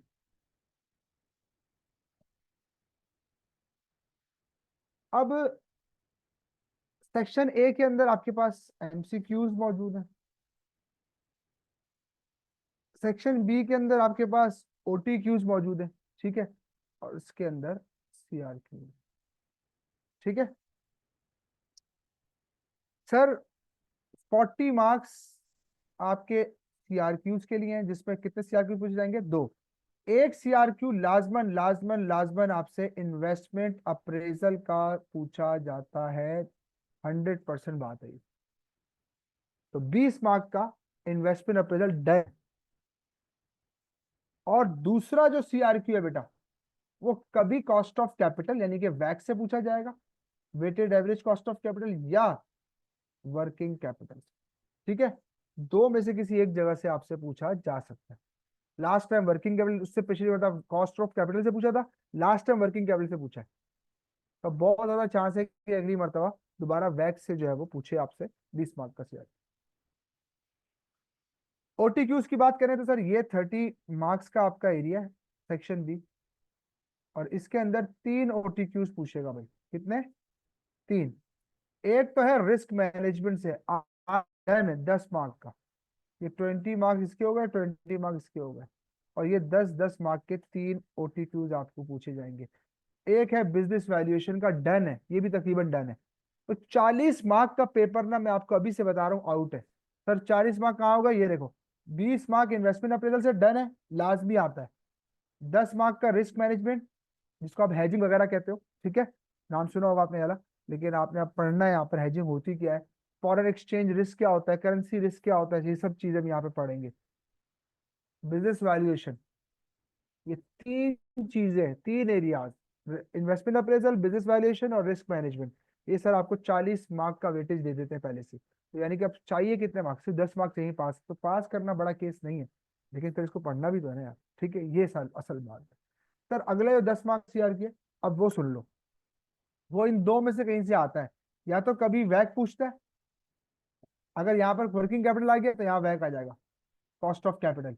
और अगर वो आ गया तो फिर वहां पे वैक आ गया तो यहाँ पे क्या आ जाएगा, वर्किंग कैपिटल। तो ये कॉरिस्पॉन्डिंग में चल रहे होते हैं दूसरे। ठीक है सर, ये हो गया सर आपका 40 और 30 70 मार्क का पेपर। आखिर में बचा था कितने मार्क का, 30 मार्क्स का पेपर। सर ये एमसीक्यूज है। और अब आप जानते हैं ये वो एरिया है जहाँ पे एग्जामिनर की कोई गाइडलाइन, कोई पास हिस्ट्री मौजूद नहीं है। किसी भी एरिया से वो आपसे एमसीक्यूज पूछ सकता है। आपने तैयार रहना है, आपने कहीं भी हल्का नहीं पड़ना। क्लियर है? ओटीक्यूज बेटा अभी मैंने बताया रिस्क मैनेजमेंट और बिजनेस वैल्यूएशन से डन। बात है कि यहाँ से 20 मार्क के ओटीक्यूज आते हैं, 10-10 मार्क के।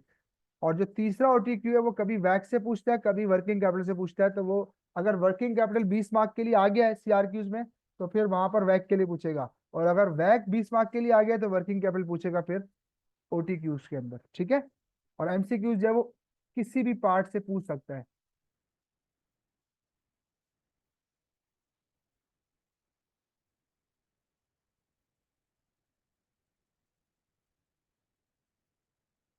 किसी भी एरिया से पूछा जा सकता है।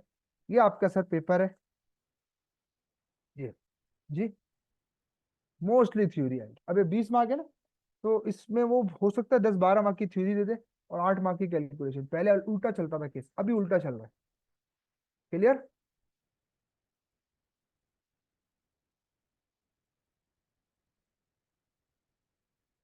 जॉब से आ रहा है? फिर इतना लेट क्यों हुआ?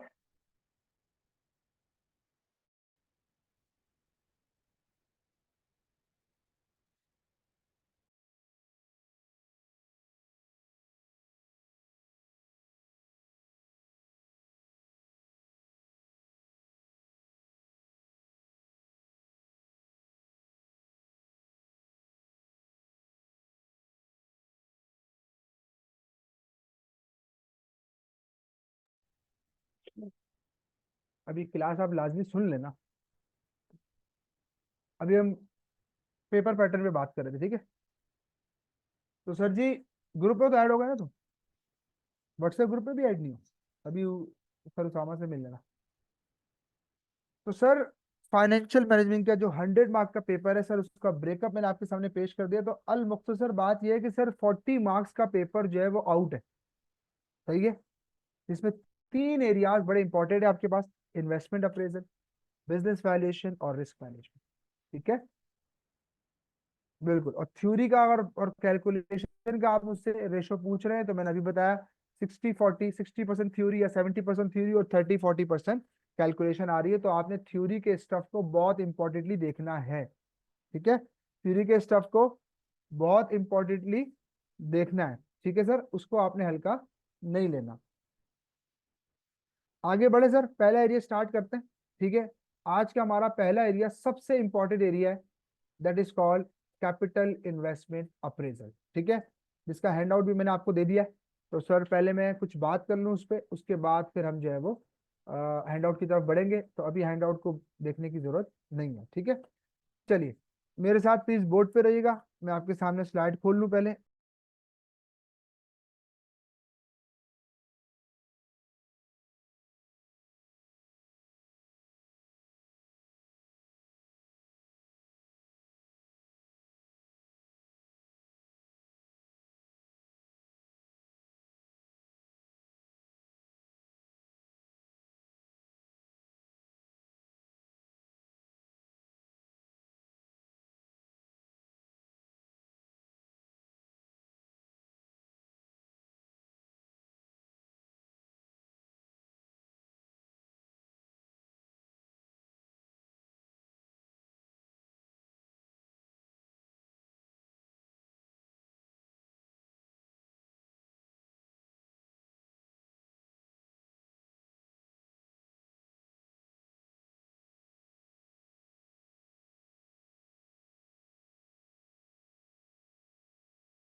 चलिए जी।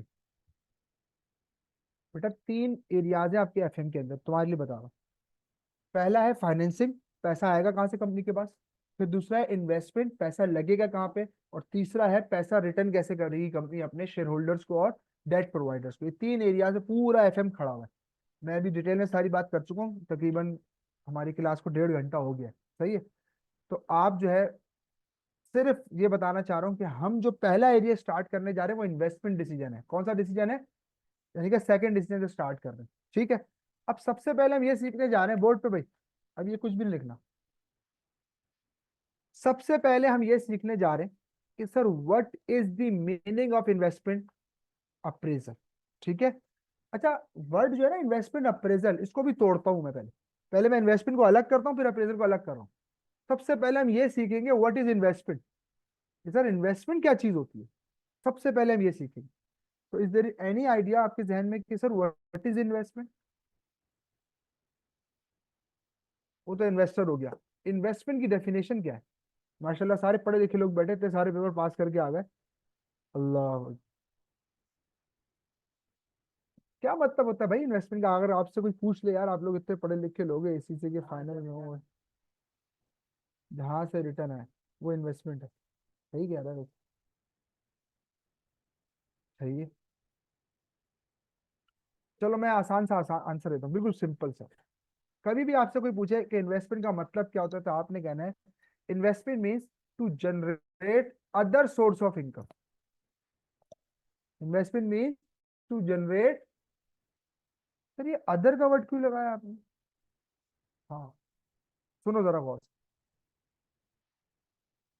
आपके अब्बा जान को किसी ने एक प्लॉट खरीदने का मशवरा दिया कि जमीन पे इन्वेस्टमेंट कर दो। किस पे इन्वेस्टमेंट कर दो? जमीन पे। अच्छा, अब्बा घर आए और घर से पूछा कि यार ये बताओ कितने पैसे पड़े हुए। तो घर से पता चला कि घर पे जो है ना वो 50 लाख रुपए पड़े हैं, कितने पड़े हैं? अच्छा, प्लॉट जो है ना वो 5 सालों के लिए खरीदना है, कितने सालों के लिए खरीदना है? ठीक है, 5 साल के लिए। अब अब्बा ने घर वालों से पूछा, यार ये बताओ, बहुत इंपॉर्टेंट बात करने जा रहा हूँ, प्लीज मेरे साथ रहिएगा। ये बताओ कि घर के 1 साल का खर्चा कितना है, किचन के खर्चे की बात है। ये प्लॉट खरीदने के चक्कर में भूखे तो नहीं मरेंगे ना। अब मेरी बात सुनना जरा गौर से।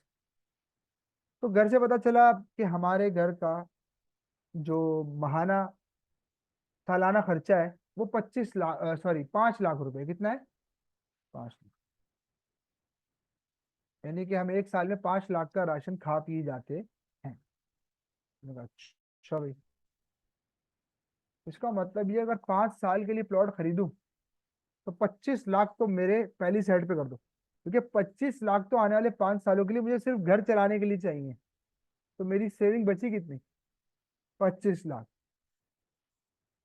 आज पहला सबक अपने जहन में रखो, इन्वेस्टमेंट अप्रेजल पढ़ते वक्त पहला डिसीजन, पहली बात जो पॉइंट डाल रहा हूँ जहन में वो ये, कि इन्वेस्टमेंट हमेशा रिजर्व और सेविंग अमाउंट से होती है, कभी भी मेन अमाउंट से इन्वेस्टमेंट नहीं होती।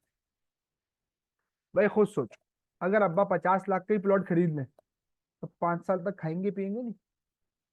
बात समझ में आती है? अभी मैं इसको कंपनी में अप्लाई करूंगा, तो पहले तो इंडिविजुअल एग्जाम्पल समझ लो, फिर कंपनी में अप्लाई करूंगा। पहली बात मैंने क्या की कि 5 साल तक के लिए प्लॉट खरीदना है, फिर बेच देंगे। तो 5 साल तक के हम खाएंगे पिएंगे नहीं? तो खाएंगे। तो इसीलिए अब्बा ने क्या किया, सेफ साइड पे रहते हुए खाने पीने के पैसे 5 साल के साइड पे कर दिए। अभी कितने बचे? 25 लाख। अब्बा ने बोला ठीक है भाई, ये वो अमाउंट है, ये हमारी चादर है जितने पैर हमने फैलाने हैं। तो सर याद रखो, इन्वेस्टमेंट हमेशा होती है किससे? सेविंग अमाउंट से या रिजर्व अमाउंट से। तो other source of income, to generate other source of income का मतलब ये था कि अब्बा ने प्लॉट खरीद के अब उस पर कैपिटल, जाहिर सी बात है, कैपिटल गेन की हमारी इंटेंशन होती है कि महंगा होगा तो बेच देंगे। तो सर इन्वेस्टमेंट का मतलब होता है to generate other source of income, main source of income. Sir हम जब करते हैं, सुनना जरा गौर से, तो इन्वेस्टमेंट फिर अप्रेजल करेंगे। पहले इन्वेस्टमेंट का मतलब क्या होगा कि जनरेशन ऑफ इनकम, या टू जनरेट इनकम, या to generate other source of income, ये इन्वेस्टमेंट का अपना मतलब है। अब जब तुम्हारे पास कभी कोई इनकम जनरेट करने का ऑप्शन लेकर आए तो तुम पहले उसको क्या करोगे? अप्रेस करोगे। क्या करोगे? सर अप्रेस का मतलब क्या होता है? चेक करना, to check out, audit. Appraisal का मतलब क्या होता है? चेक करना, ऑडिट करना। इसको हम कहते हैं प्री ऑडिट। क्या कहते हैं? इसलिए इन्वेस्टमेंट अप्रेजल का पूरा मतलब हुआ कि अगर कभी मेरे पास कोई आए और मुझसे कहे कि इन्वेस्टमेंट करो, तो मैं पहले इन्वेस्टमेंट अप्रेजल करूंगा। यानी कि जो अदर सोर्स ऑफ इनकम कमाने का मेरे पास एक ऑप्शन आया है, मैं पहले उसे क्या करूंगा? अप्रेस करूंगा, चेक करूंगा, प्री ऑडिट करूंगा। ये कौन सा ऑडिट है? जो फर्म्स में होता है वो पोस्ट ऑडिट होता है, यानी कि पूरा साल खत्म हो जाता है फिर उसके अकाउंट्स का ऑडिट होता है, तो ये पोस्ट ऑडिट है। हम जब इन्वेस्टमेंट अप्रेजल की बात करते हैं तो इन्वेस्टमेंट अप्रेजल क्या चीज है? प्री ऑडिट, इन्वेस्टमेंट करने से पहले का ऑडिट, कि आया मुझे इन्वेस्टमेंट करनी चाहिए या नहीं। इन्वेस्टमेंट अप्रेजल का मतलब एक ऐसा टूल है जिसके तहत हम ये डिटरमाइन करने चाहते हैं कि आया मुझे इन्वेस्टमेंट करनी है या नहीं करनी। ठीक है, तो आइए जरा मैं इसकी डेफिनेशन पहले आपको लिखाऊं, फिर आगे बढ़ते हैं।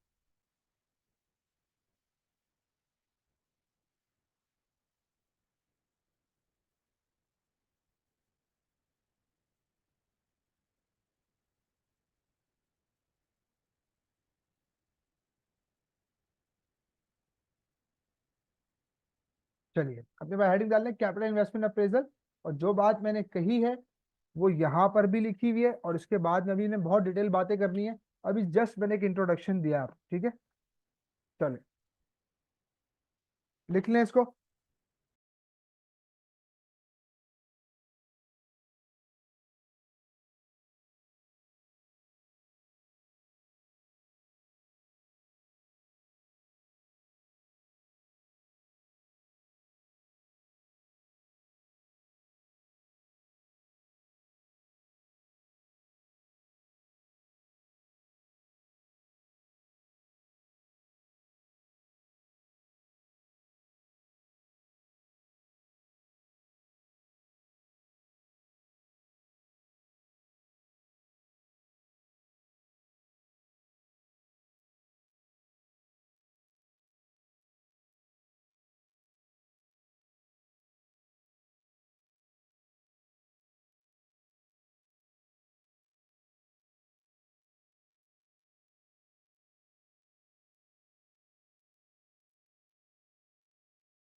नहीं, मेरे साथ रही है।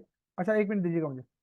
देखो बेटा, जो इन्वेस्टमेंट की मैं बात करता हूँ उसकी डेफिनेशन मैंने यहाँ लिखी हुई है, ये आ गई, इसकी तस्वीर बेशक खींच लो। क्या लिखा हुआ है ग्रुप में डाल देना। Investment meaning is primary to obtain an additional source of income और gain profit from the investment over a specified period of time. Examples नीचे आई हुई है, ये हम पहले भी आपको बता चुके हैं। एक्विजिशन ऑफ न्यू एसेट के इन्वेस्टमेंट की एग्जांपल क्या क्या हो सकती है? कोई नया एसेट यानी कि कोई नया बिजनेस खरीद लें हम, या अपने ही बिजनेस को एक्सटेंड कर दें, एक्सटेंशन ऑफ बिजनेस आ रही है, ये सब अभी शुरू की डिटेल में हमने डिटेल में बात की है इन चीजों पे। सर इन्वेस्टमेंट का मतलब समझ लिया, अब हम पढ़ने जा रहे हैं इन्वेस्टमेंट अप्रेजल।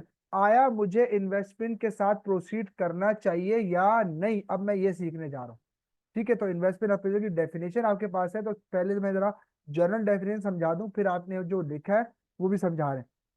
देखो बेटा, इन्वेस्टमेंट अप्रेजल को याद रखो कि इन्वेस्टमेंट अप्रेजल जो है ना, वो सिंपली एक टूल है जिसके तहत हम चेक करते हैं कि आया मुझे जो इन्वेस्टमेंट प्रपोजल आया है उसे एक्सेप्ट करना चाहिए या रिजेक्ट करना चाहिए। बस, simple is that. Investment appraisal, appraisal का मतलब क्या है? चेकआउट करना। ठीक हो गया। जैसे आप देखते हैं जॉब में अप्रेजल होता है, ताकि अप्रेजल की बेस पर एम्प्लॉय की सैलरी सेट होती है, फिर अप्रेजल की बेस पे उसके बोनसेस सेट होते हैं, है ना? तो इसी तरीके से हम प्रोजेक्ट को अप्रेज करेंगे, प्रोजेक्ट का अप्रेजल करेंगे, कि चेक करेंगे आया मुझे इस प्रोजेक्ट के साथ आगे बढ़ना है या नहीं। अब जाहिर सी बात है, उसमें दो चीजें देखी जाएंगी कि हमारी इन्वेस्टमेंट का अमाउंट कितना है और हमारा रिटर्न कितना है। अगर इन्वेस्टमेंट का अमाउंट कम है और रिटर्न ज्यादा है तो मेरे लिए एक फेवरेबल प्रोजेक्ट है, इन्वेस्ट करूंगा मैं। और अगर इन्वेस्टमेंट का अमाउंट ज्यादा है और रिटर्न कम है तो मैं इस प्रोजेक्ट के साथ आगे बढ़ूंगा नहीं। तो अप्रेजल करने का ऑब्जेक्टिव भी यही है कि फ्यूचर लॉस से बच जाए। अब ये ना हो कि अप्रेजल किए बगैर अगर हम इन्वेस्ट कर दें, बाद में पता चले हैवी लॉसेस हो रहे हैं, तो फिर फंस जाएंगे ना। तो इसीलिए हम आपको एक पूरा प्रोसेस समझाने जा रहे हैं कि जब कभी भी, मैंने कहा ना, ये सब्जेक्ट जो है वो आपकी प्रैक्टिकल और आपकी कॉर्पोरेट लाइफ के लिए भी बड़ा इंपॉर्टेंट है। तो वहां पर आपसे अक्सर आपके हेड्स पूछते हैं मीटिंग में बुला के कि यार ये प्रपोजल आया है इन्वेस्टमेंट का, बताओ जरा इसके साथ क्या करें। तो अब मैं आपको एक पूरा इन्वेस्टमेंट डिसीजन लेने का एक पूरा प्रोसेस, जिसको आपने हमेशा अप्लाई करना है जब भी आपने इन्वेस्टमेंट अप्रेजल का सवाल सॉल्व करना है। सही है। सबसे पहले, जब भी आपके पास कोई इन्वेस्टमेंट का प्रपोजल आए तो उससे पहले आपको चाहिए कि आप अपना कैपिटल आइडेंटिफाई कर लो कि आपके पास पैसा है कितना। सर क्यों? क्योंकि अगर कैपिटल आइडेंटिफाइड नहीं होगा, भाई देखो प्रोजेक्ट तो अरबों रुपए के भी है, खरबों रुपए के भी है ना? तो सबसे पहले वो जो भी मैंने किया था ना, घर पे आके अब्बा ने क्या किया था, अपना कैपिटल आइडेंटिफाई किया था कि मेरे पास कितना महंगा प्लॉट खरीदने की इस्तात मौजूद है। तो सबसे पहला स्टेप ये होता है investment appraisal decision, investment appraisal process में, कि आप आइडेंटिफाई कर लो अपना कैपिटल, कि भाई आपके पास कितना पैसा मौजूद है इन्वेस्टमेंट के लिए। वो आपने कर लिया 25 लाख रुपया, ठीक है। सेकेंड स्टेप, इस 25 लाख के अंदर रहते हुए कितने प्रोजेक्ट्स हम इन्वेस्ट कर सकते हैं उनकी लिस्ट निकाल लो। Project A B C D E F, sir ये सारे प्रोजेक्ट 25 लाख के अंदर अंदर आ रहे हैं। थर्ड स्टेप, हर प्रोजेक्ट को इंडिविजुअली चेक करो कि किसका कितना रिटर्न है। और फोर्थ स्टेप, जो मैक्सिमम हाईएस्ट रिटर्न वाला होगा उसको पहले सेलेक्ट करें। अच्छा, कभी ऐसा भी हो सकता है कि मैक्सिमम हाईएस्ट रिटर्न प्रोजेक्ट को सिलेक्ट करने के बाद भी कुछ पैसा बचता हो, तो फिर जाहिर सी बात है मैं सेकंड वाले स्टेप पे पैसा लगाऊंगा। मैं किसको लगाऊंगा? सेकंड वाले पे पैसा लगाऊंगा, ठीक है। थर्ड, सॉरी, चार स्टेप हो गए। और पांचवा step, invest in that particular project, invest कर दो उस प्रोजेक्ट में। अब जब इन्वेस्ट कर दिया ना, उसके बाद सोना नहीं है सर आपका। इन्वेस्टमेंट करने के बाद आपने पीरियोडिकली रिव्यू करना है कि आया जिस प्रोजेक्ट में मैंने इन्वेस्ट किया और मैंने जिस नियत के साथ इन्वेस्ट किया था, क्या वाकई चीजें वैसी हो रही हैं या नहीं हो रही। एक कॉन्सेप्ट होता है प्रोजेक्ट अबंडेंट का, वो आप लोग के कोर्स में नहीं है, वो आपको एडवांस लेवल में पढ़ना है, लेकिन मैं थोड़ा सा बता देता हूँ। देखो, एक चीज होती है इन्वेस्टमेंट, एक चीज होती है डिस इन्वेस्टमेंट। इन्वेस्टमेंट का मतलब पैसा लगा देना, डिस इन्वेस्टमेंट का मतलब निकाल लेना। अब जरा मैं तुम्हें पहले प्रोसेस दिखाता हूँ, फिर करके दिखाऊंगा कि देखो इस तरीके से प्रोजेक्ट अबंडेंट होता है और क्यों जरूरत पड़ती है वो भी बताते हैं।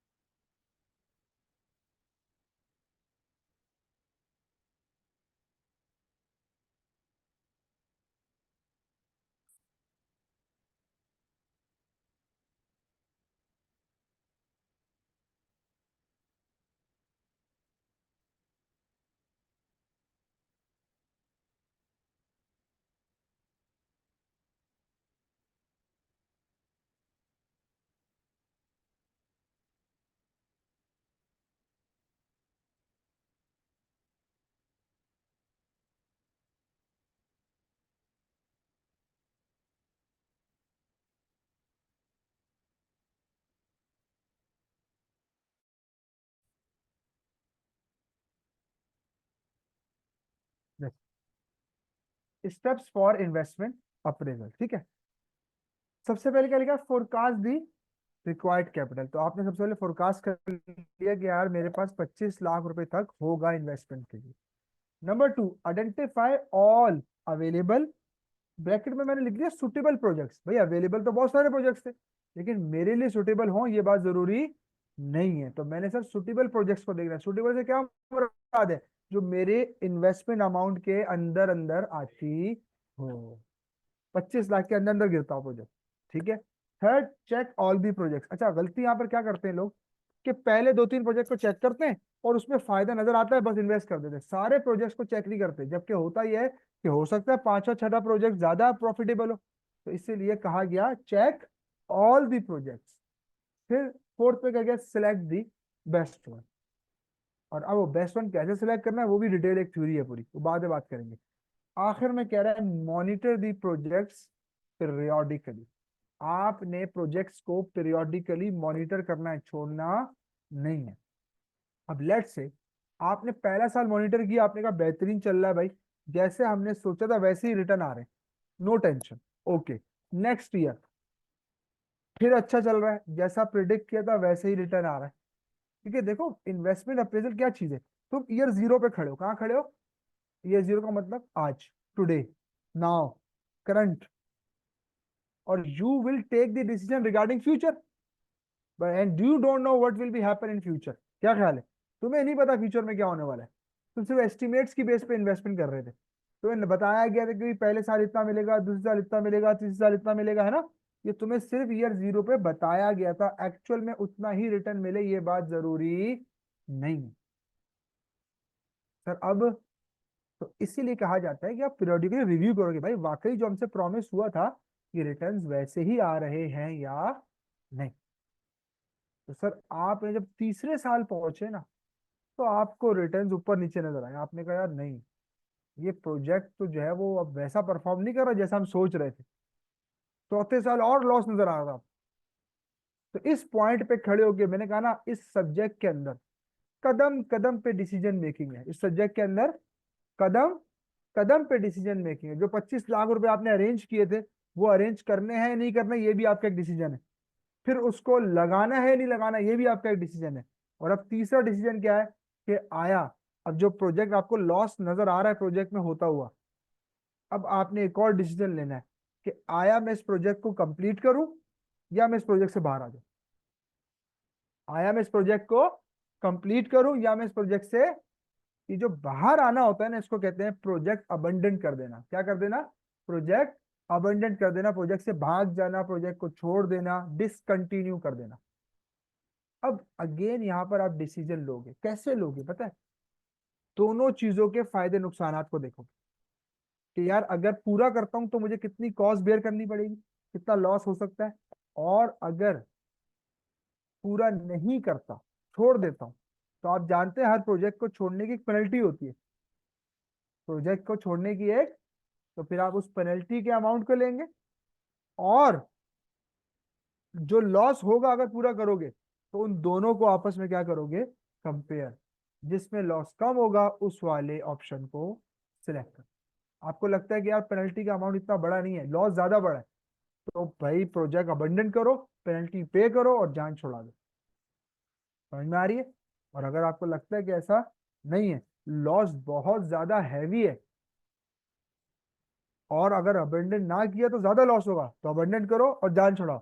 और अगर आपको ऐसा लगता है नहीं यार पेनल्टी बहुत हैवी है, लॉस उसके मुकाबले में कम है, तो you need to go ahead. ठीक है।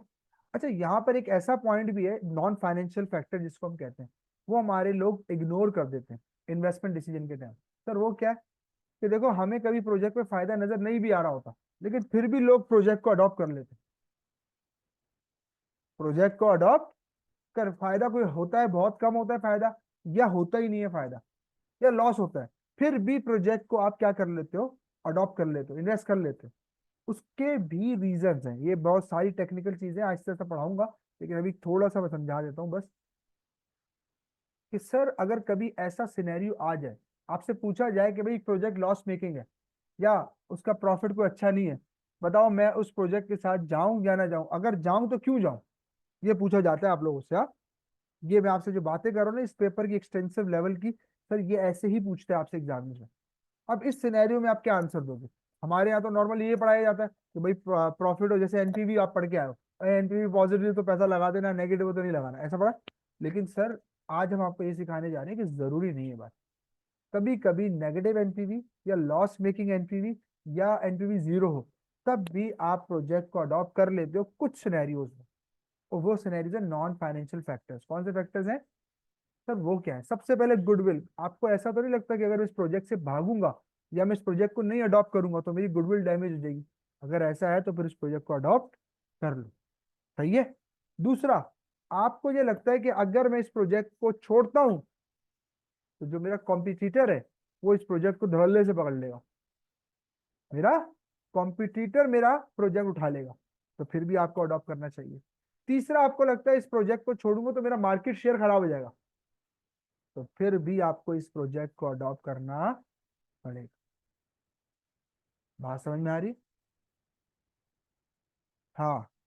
पांचवा, एक और रीजन हो सकता है, आपको ये लग रहा है कि यार अभी ये लॉस मेकिंग है, फ्यूचर में बेनिफिट में चला जाएगा, तब भी अडॉप्ट कर लो।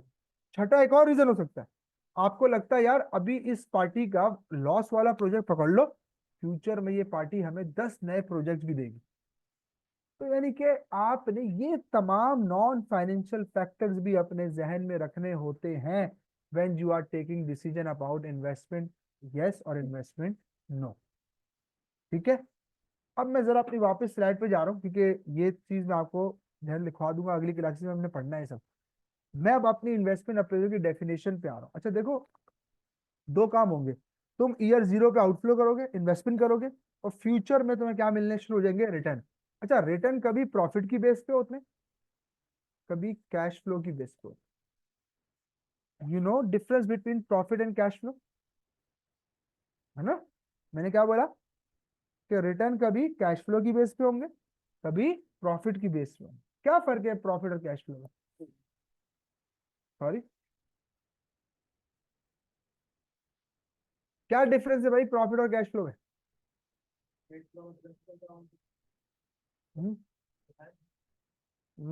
Very good. सही है, पहला डिफरेंस सही होता है।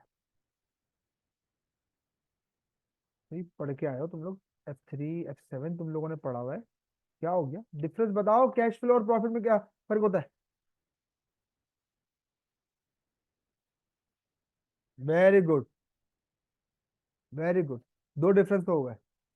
भाई आप प्रॉफिट निकालते वक्त चाहे कैश बेस एक्सपेंसेस हो चाहे नॉन कैश बेस एक्सपेंसेस हो, दोनों तरह के एक्सपेंसेस को आप माइनस करते हो। कब? जब प्रॉफिट निकालना हो। जैसे डेप्रिसिएशन है, डेप्रिसिएशन हम प्रॉफिट निकालते वक्त इनरोल्ड करते हैं अपनी कैलकुलेशन में प्रॉफिट निकालने के लिए। लेकिन जब हम बात करेंगे कैश फ्लोज की तो वहां पर सिर्फ कौन से आउटफ्लोज को लेंगे जिसमें कैश का आउटफ्लो होता, वहां पर नॉन कैश एक्सपेंसेस को हम क्या कर देते हैं? इग्नोर कर देते हैं। समझ में आ रही बात? अच्छा, तुम लोगों ने ये काम किया हुआ भी है, कैश फ्लो में किया था। सुनो, वो जो तुम करते नहीं थे नॉन कैश एक्सपेंस को दोबारा एड बैक कर देते, अब याद करो कैश फ्लो स्टेट, तो वो यही तो करते थे कि वो जो प्रॉफिट होता था उसको कैश फ्लो में कन्वर्ट करते थे। तो याद रखो, प्रॉफिट और कैश फ्लो के दरमियान जो फर्क है वो नॉन कैश आइटम्स का है। वो किसका फर्क है? अगर प्रॉफिट गिवन है तो उस पर नॉन कैश आइटम दोबारा ऐड बैक कर दो तो वो क्या बन जाएंगे? कैश फ्लोज बन जाएंगे। और अगर कैश फ्लोज गिवन है, उससे नॉन कैश एक्सपेंसेस को माइनस कर दो तो वो दोबारा क्या बन जाएंगे? प्रॉफिट बन जाएंगे। ठीक है। तो तुम्हें रिटर्न दो सूरतों में गिवन होते हैं, या तो कैश फ्लोज की सूरत में या प्रॉफिट की सूरत। ठीक है बात? अच्छा, अप्रेजल टूल्स भी हैं, क्योंकि मैं अभी थोड़ी देर में स्टार्ट हम कर लेंगे, लेकिन मैं आपको थोड़ा सा बता दूं कि प्रोजेक्ट कभी कभी अप्रेस किया जाएगा कैश फ्लोज की बेस पर, कभी कभी अप्रेस किया जाएगा प्रॉफिट की बेस पर। ठीक है। अब जरा इधर आओ, आपसे अपनी डेफिनेशन पे जो हम पढ़ रहे थे।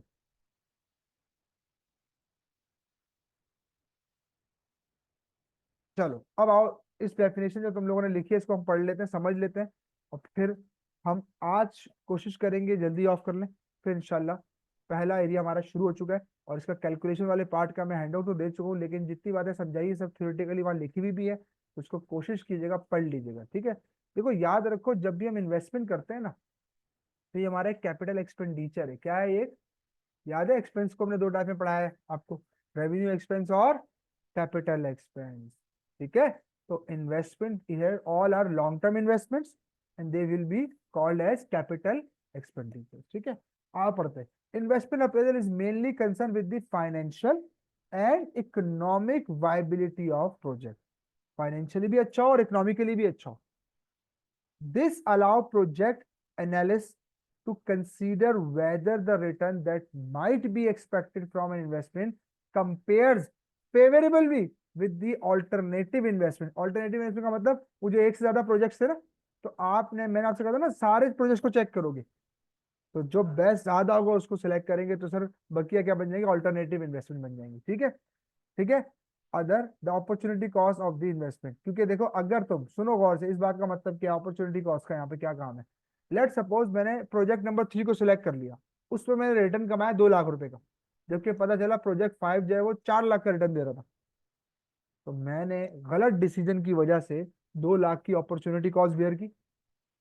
मैं 4 लाख कमा सकता था, लेकिन प्रोसेस प्रॉपरली अप्लाई नहीं किया, जिसकी वजह से मेरी 2 लाख रिटर्न क्या हो गया, कम। तो वही मेरे लिए क्या बन जाएगी, अपॉर्चुनिटी। ठीक है, अब आखिरी बात, a profit seeking business will be concerned with the evaluation of the perspective of cost and revenue and related cash outflows and inflows generated by the investment in the capital project over its useful over its expected life। अब ये क्या बोल रहा है कि जब आप project को अप्रेस करोगे तो आपको या तो रेवेन्यूज या कॉस्ट गिवन होगी इस प्रोजेक्ट की, आप उससे क्या निकाल लोगे, प्रॉफिट निकाल लोगे, या उस प्रोजेक्ट के आपको कैश इनफ्लोज और कैश आउटफ्लोज गिवन। तो याद रखो, इसीलिए इन्वेस्टमेंट को अप्रेस करने के 2 तरह के टूल्स पढ़ेंगे हम। कुछ टूल्स बेस करेंगे प्रॉफिट के ऊपर, कुछ टूल्स बेस करेंगे कैश फ्लो के ऊपर।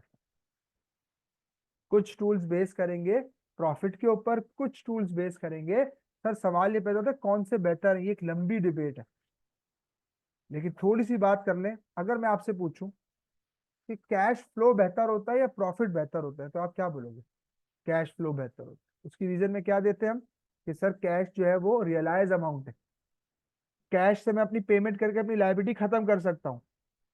प्रॉफिट अनरियलाइज भी हो सकता है, और प्रॉफिट के थ्रू अपनी पेमेंट्स कर सकता नहीं, अपनी लाइबिलिटीज को खत्म कर सकता। तो cash flow always better. But हमारे पास दोनों तरह के टूल्स हैं। तो आपके हैंडआउट पे अगर मैं आऊं, आपके हैंडआउट पे अगर मैं आऊं, तो देखो सबसे पहले उसने इन्वेस्टमेंट को 2 हिस्सों में तोड़ा हुआ है बेटा।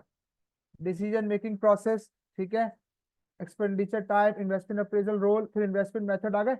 अब ये देखो, ये जो पहला मेथड है ना, ROCE, return on capital employed, ये देखो इसको तुम लिख लो इसके साथ, ये प्रॉफिट बेस्ड अप्रेजल मेथड है। जबकि पे बैक जो है वो cash flow based appraisal method है। और जरा मैं यहाँ भी खोल दूं,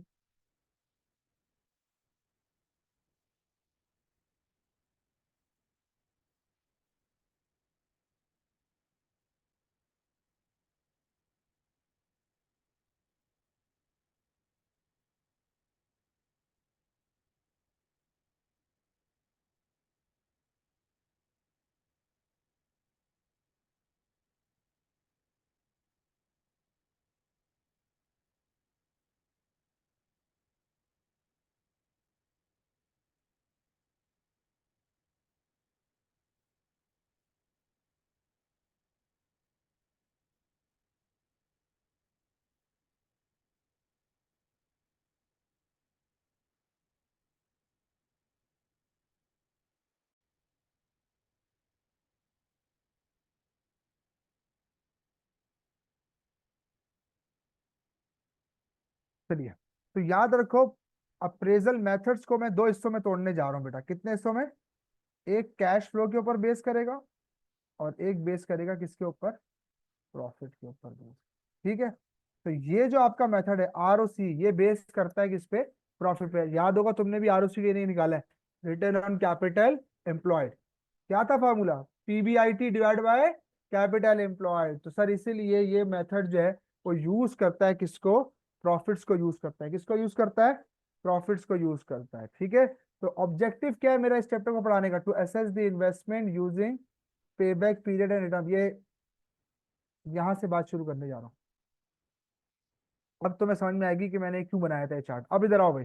तो इन्वेस्टमेंट अप्रेजल जब मैं करूंगा तो या तो प्रॉफिट की बेस पे करूंगा या कैश फ्लो की बेस पे करूंगा। बेटा प्रॉफिट की बेस पे मेरा जो एक ही टूल है वो आपके सामने मौजूद है, ROCE, return on capital employed, return on investment या ARR, accounting rate of return. ये तीनों बातें एक ही हैं। तो सिर्फ एक ही ये टूल है जो प्रॉफिट के ऊपर बेस करता है। इसके अलावा जितने भी टूल्स हैं वो सब किस पे बेस करते हैं? कैश फ्लो पे। ठीक है, अभी मेरे साथ रहो, फिर आप ये कॉपी कर लेना। बस फिर आज की क्लास यहीं पे रोकेंगे, फिर इंशाल्लाह हम नेक्स्ट क्लास से क्वेश्चन शुरू करेंगे। सही है, प्लीज बोर्ड पे। तो पहली बात याद रखो, तुमने सबसे पहले समझा इन्वेस्टमेंट क्या होती है, फिर समझा इन्वेस्टमेंट अप्रेजल क्या होता है। अब तुम ये समझो कि इन्वेस्टमेंट अप्रेजल करने के लिए जो डेटा होगा सर, वो कभी कैश बेस्ड होगा, कभी प्रॉफिट बेस्ड होगा। प्रॉफिट बेस्ड होगा तो मैं एक ही रिटर्न ROC निकालूंगा। ठीक है, रिटर्न ऑन कैपिटल एम्प्लॉयड, जिसका फॉर्मूला आप लोगों को पहले से पता है, PBIT divide by capital employed. Sir अगर कैश फ्लो की बेस पे होगा, अब मुझे यहाँ पर सुनो गौर से, जब मैं देखता हूँ ना कैश फ्लो, तो कैश फ्लो के अंदर भी दो तरह के टूल्स होंगे। कितनी तरह के टूल्स होंगे? दो। एक चीज होती है प्रेजेंट वैल्यू। प्रेजेंट वैल्यू का कॉन्सेप्ट सबको याद है? क्या ख्याल है? मैं थोड़ी सी बात कर लेता हूँ, क्योंकि हमारे बहुत सारे बच्चे माशाल्लाह होनहार होते हैं, वो भूल चुके होते हैं। प्रेजेंट वैल्यू का कॉन्सेप्ट सिंपल क्या है कि जो काम तुम आज कुछ पैसों में कर सकते हो, कल वो काम उतने पैसों में नहीं हो सकता। Simple is that. सही है। तो सर अगर आप प्रेजेंट वैल्यू को कंसीडर करते हैं तो हम इन टूल्स को यूज करेंगे। किनको? NPV को, IRR को। याद है तुम लोगों ने बेसिक में कहीं ना कहीं पढ़े, डिस्काउंटेड पे बैक और MIRR। अच्छा, मॉडिफाइड IRR है, आप लोग के कोर्स पे नहीं है, AFM में पढ़ेंगे। कहाँ पढ़ेंगे? AFM में। कहाँ पढ़ेंगे? AFM में। सही है सर। ये वो टूल्स हैं जो कैश फ्लो बेस्ड भी हैं और प्रेजेंट वैल्यू को भी कंसीडर करते हैं। जबकि ये वो टूल है जो कैश फ्लो बेस्ड तो है लेकिन प्रेजेंट वैल्यू को कंसीडर नहीं करता। तो जो हैंडआउट मैंने आपको दिया है मेरे बच्चों, इधर गौर से सुन लो, उसमें ये चीज है। जो हैंडआउट मैंने तुम लोग को दिया है उसमें ये चीज है और ये चीज है। खोलो हैंडआउट, देखो दो हिस्सों में टूटा हुआ हैंडआउट। ये रहा, ये रहा। पे बैक पीरियड और RO, क्लियर हो रही बात? तो सर ये दो, अभी मैंने बेसिक अप्रेजल मेथड से बात शुरू करने जाऊं रहा हूँ। ठीक है, एक बेस करता है कैश फ्लो के ऊपर और एक बेस करता है किस पे? प्रॉफिट पे। ठीक है, तो प्रॉफिट बेस ROC है और कैश फ्लो बेस कौन सा है? पे बैक पीरियड। ठीक है सर, तो इंशाल्लाह अगली क्लास में हम यहीं से बात शुरू करेंगे और हम ये देखेंगे कि sir how to calculate pay back period, how to calculate ROC, और फिर इंशाल्लाह हम फर्दर आगे बढ़ेंगे और अपने तमाम टूल्स को वन बाय वन करके कंप्लीट करेंगे। सही है, तो आज जाकर तुम इसकी थ्योरी पढ़ सकते हो, इसके अंदर जितनी चीजें लिखी हैं। इसके अलावा जो मैंने तुम लोग को क्लास में लिखवाया है इसको रिवाइज करके आना। हमारी अगली क्लास इंशाल्लाह ट्यूसडे को है, शायद आ गया शेड्यूल आप लोगों के पास? ट्यूसडे को है ना? ट्यूसडे और फिर देन सैटरडे। अच्छा, शुरू की क्लासेस हम 6 बजे से 10 बजे कर देंगे अभी नेक्स्ट हफ्ते से। तो आज पहली क्लास मैंने छोटी रखी थी थोड़ी सी, लेकिन वो भी खैर 3 घंटे की होने वाली है। लेकिन अगली क्लास से, क्योंकि देखो आपने देख लिया कितना एक्सटेंसिव कोर्स है और इसको लॉजिकली कंसेप्चुअली पढ़ाने के लिए बहुत गला खराब करना पड़ता है।